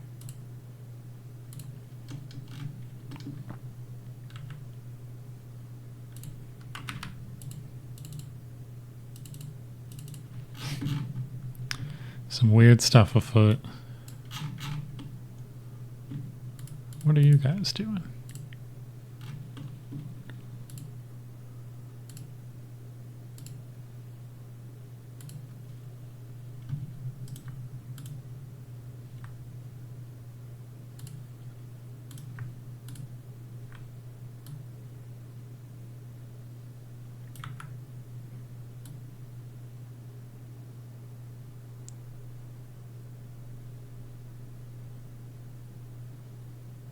Oh, they had negative heights. Probably because I had them anchored to expand and I pasted it into the wrong parent, I guess.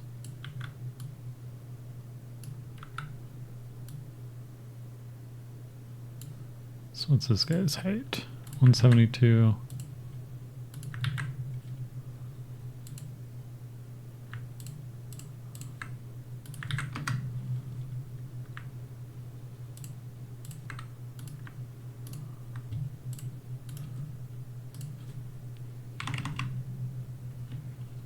Okay, we're getting closer.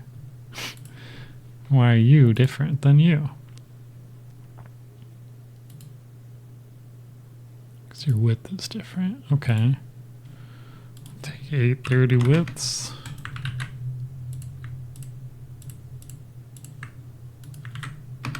Easy. Okay, so these now are set up, but...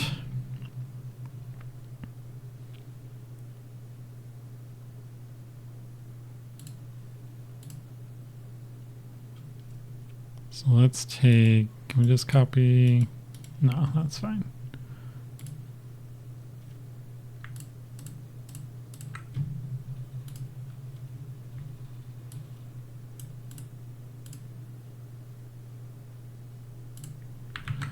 Redraw specific slot data on all of them, so when they each get a new item, they will redraw the label that we should be clearing out, but it's fine.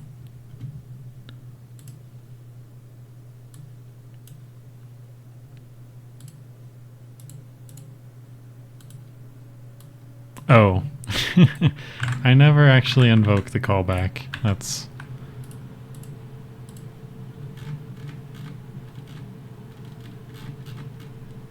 down here. If it was a valid drag, call any callback on item received events set up for this slot. Perfect.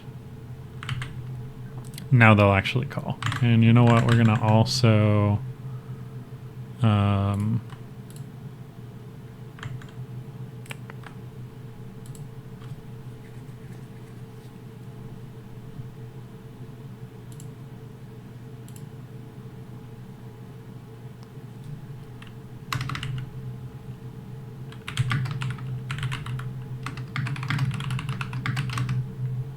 have a quick way to clear all these fields so we can do it on the window load. We'll just do this.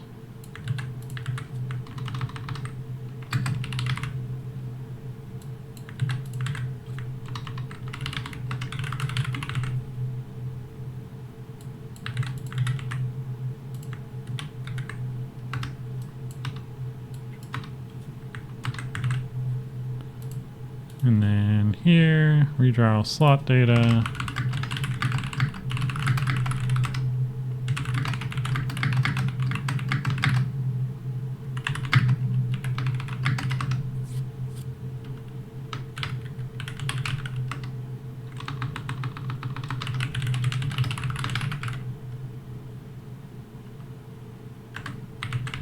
And I guess we want to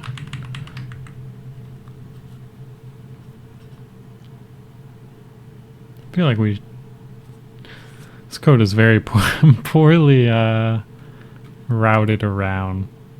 Redraw all slot data should probably just be a loop that sets the data in the slot and then calls redraw specific slot data.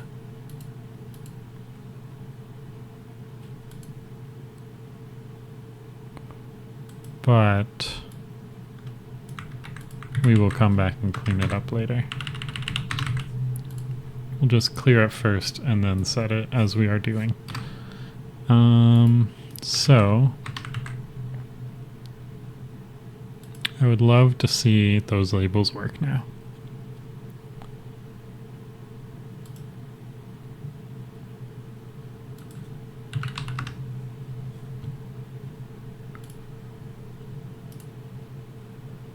Okay, they didn't clear, that's fine. Fishing rod also didn't do anything. Surely we're invoking that callback, but I guess we can test that. Callback on item received. Should be invoked. We are receiving the item because it's drawing it into the slot. We do redraw specific slot.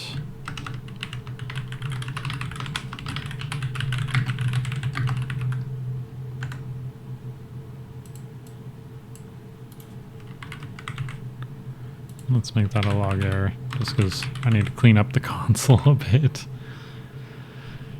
Let's see.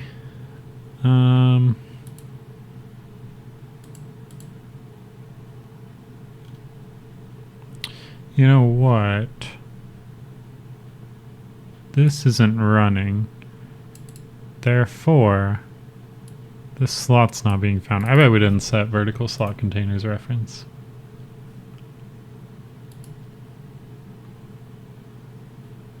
Shazam. Alright, let's try that. Should be all cleared now, hopefully. Why would I ever write a bug?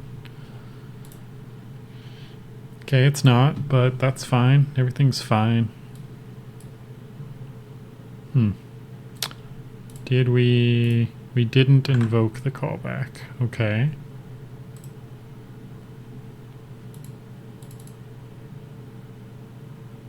Interesting.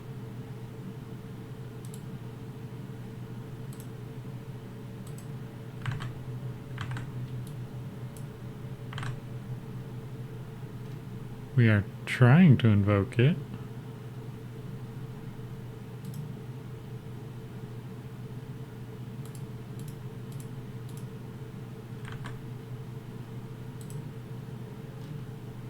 This never fires. Huh.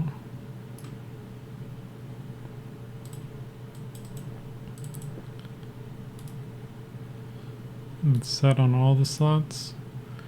Yeah.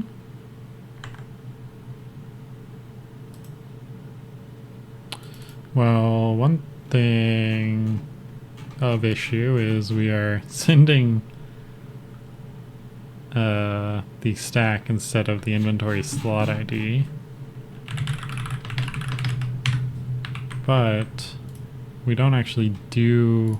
Oh, we do. Okay, so if we were sending anything that was a higher stack than the slot total, then I guess that wouldn't work. You know, we're gonna figure it out. Redraw specific slot data is set on all these guys. When we pass in null here, we should be clearing these. Let's make sure, I suppose.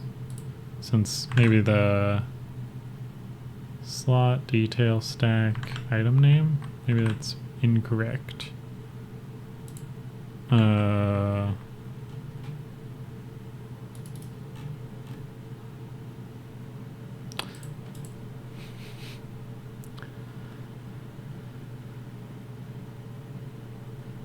Alright. We are doing all this in callback on window show. We disable the window, then we show it. See if it works then. I didn't realize it wasn't in like start or awake or something. Alright, equipment. Now we are in the game.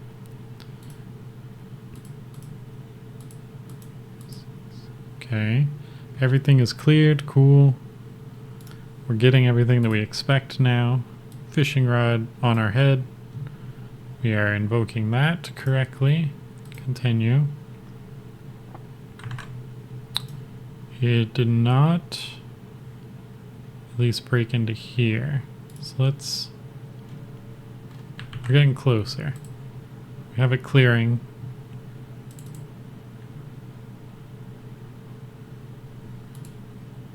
But the callback ain't firing correctly yet. Soon though.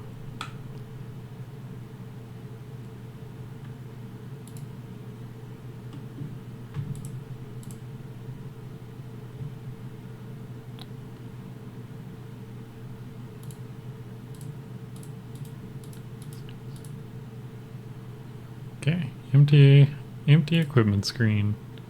We put fishing rod on our head. Setting item data in slot, but not redrawing specific slot data for slot. So this doesn't actually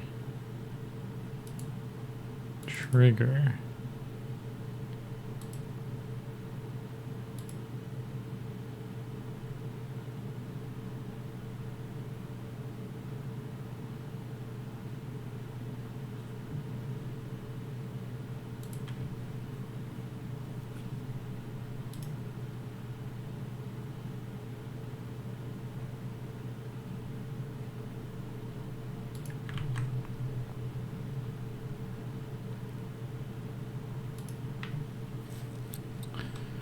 Okay, so why? Callback on item received.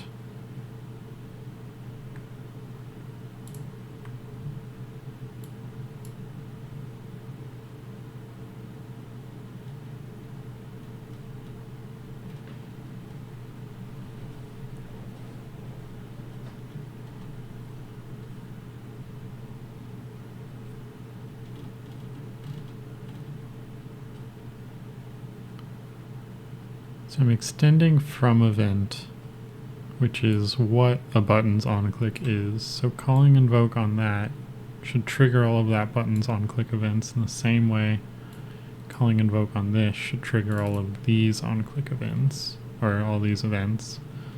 That makes sense.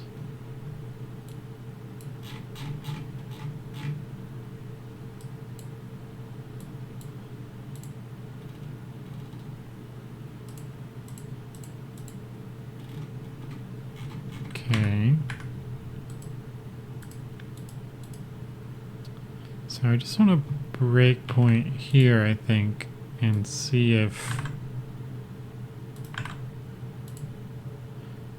we can jump from that breakpoint to this breakpoint, and also see if this maybe is either null or we can poke into the data. Alright, I'm out for the day. Have a great rest of the stream, and thanks for the AI tips. It's been great having you, Risky Biscuit. Thanks for stopping by. Thanks for all the help on your end as well. I'm also going to wrap up soon too. My wife actually starts streaming in an hour, so I'm going to spend some time with her before she gets into it. So thank you for tuning in. Thanks for all the help. I'll see you on Discord, and let me know if you need anything else with all the AI stuff. I think it's pretty exciting, so happy to help. And you too, Tony. Thanks for being here. I'm going to see if I can figure this out in the next, 10 minutes or so, and then maybe I'll wrap up as well. But it was great having you here. Thanks again for the follow, too. And was it you that rated me? I think it was. So thanks for that as well.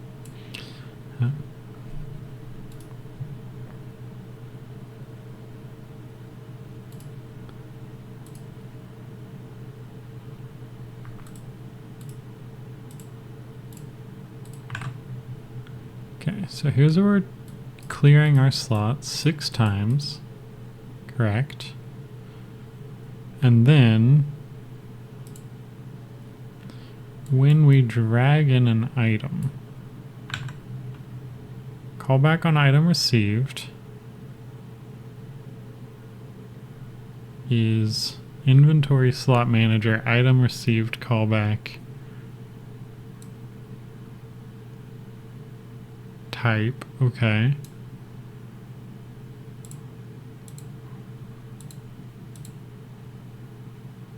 Invocable call list of count 0. That's a little suspicious, but I also don't understand.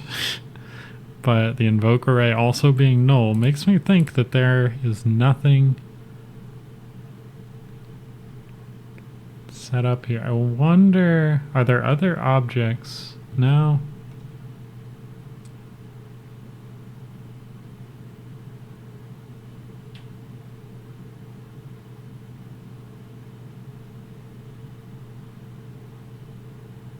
I wonder if I should be doing receiver dot callback on item received.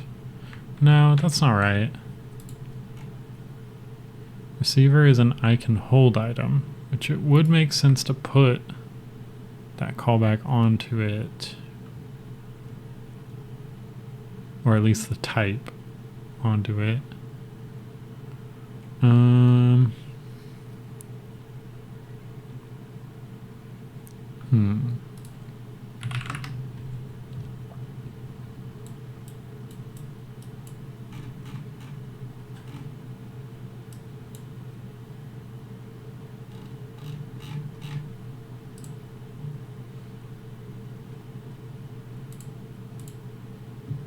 Yeah, I feel like what's happening is I probably didn't set up the callbacks correctly. So it's trying to invoke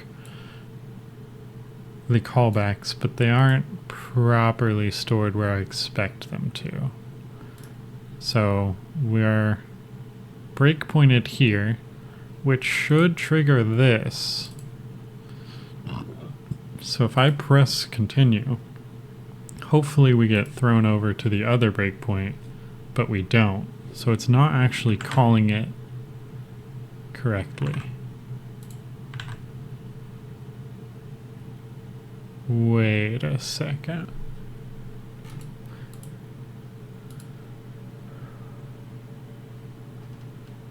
I bet debug.log this is gameObject.name.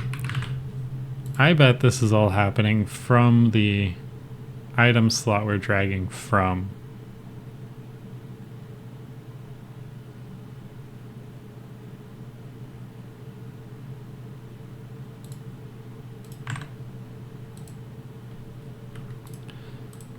And if that is true, we'll see like inventory slot here. And if that is also true, I should probably spend some time off stream and make sure everything is plumbed as one expects. Because I think I'm getting things backwards. So if we take this guy, drag it in, this is inventory slot 14. Yeah, it came from this guy, which is why there's no event being called, because there's no events on this slot. The event is on this slot. So we need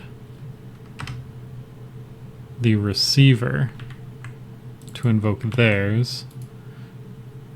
And the receiver is an I can hold item.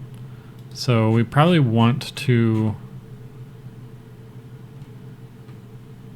let's see, this inherits from I can hold item. So if I were to say public string test,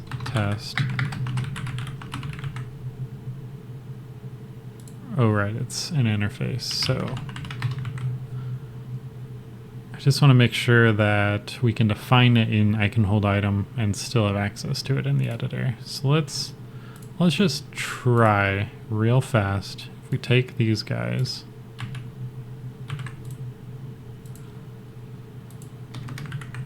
do something like this. Cannot contain instance fields. Yeah, alrighty. I think this will be a two-part stream, adding equipment and everything, because I want to spend some time and go back through how we have slots programmed and how we have inventories programmed. We tried adding a little callback here for items coming in and out of slots. We were handling it manually elsewhere, but we've seen it a couple times now where we wanted the callback, so I think it'd be good to add callbacks for when a slot receives an item or when it loses an item, like you drag it out of it. And that'll be useful here in the equipment. When you receive an item or drag it out, you can recalculate all this player's attributes and not have to like calculate those on the fly later when they're necessary. Also for like workstations, it's probably a good idea to have some potential for callbacks if you were to drag, say, I don't know, like if you have a Minecraft furnace, you drag in coal, and that's what triggers the use of that fuel source in your workstation or something like that. But a lot of that is just, I'm less familiar with like interfaces and especially Unity events. So I'm going to like learn some stuff on my own, watch some videos, and I'll be back this time next week for our weekly dev stream. They're normally on Tuesdays, but yesterday was my birthday, so we streamed today. It was a great stream, actually, so loved the raid we got, loved all the new faces, new friends, loved all the help I got from everybody, all the feedback. I'll make sure to make the game a little less, what's the adjective you used? Soft? Shiny. So that's good feedback there. One last hurrah, we just now got our Steam page up for Discord as well, so I'll drop that in the chat once more. And we also have our Discord if you are interested in this game or just want to hang out. Come on by. We are picking up more and more faces in the Discord, so it's nice to have everyone. I'll call the stream here. We got a little bit done, not as much as I wanted, but we had some good chats, met some new people, and that was fun. I think I will check out the who all's streaming right now, see if there's anybody we maybe want to raid. I normally look for people doing Unity, but since we had Pat in the chat doing Unreal, maybe we can do a little bit of both. But let's see what we got. Maybe we can get somebody with just a few viewers. Silly Askado game.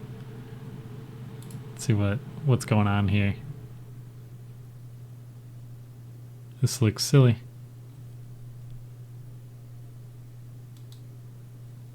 Let's see what we got. I know there's like a raid viewer somewhere around here, but don't know how to find it.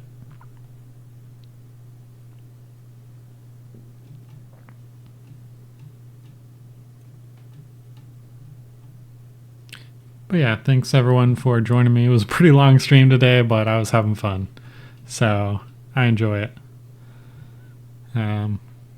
Live coding, love people. What is this? Just started an hour ago. Doing Flutter, interesting. Kind of. Flutter is something that looks super cool, but I never got into. I think it's one of the Android languages, or maybe it's for web. I can't remember which, but looked cool.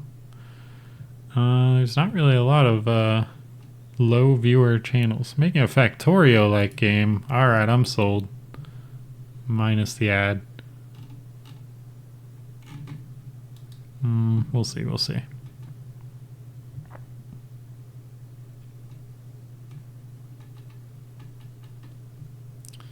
I'll pop into him after the ad's up and see if it's looking good. What do we got here? Game Dev Stream 2, so this guy's just starting. Doing Unity as well. Also using Nightbot. What a guy.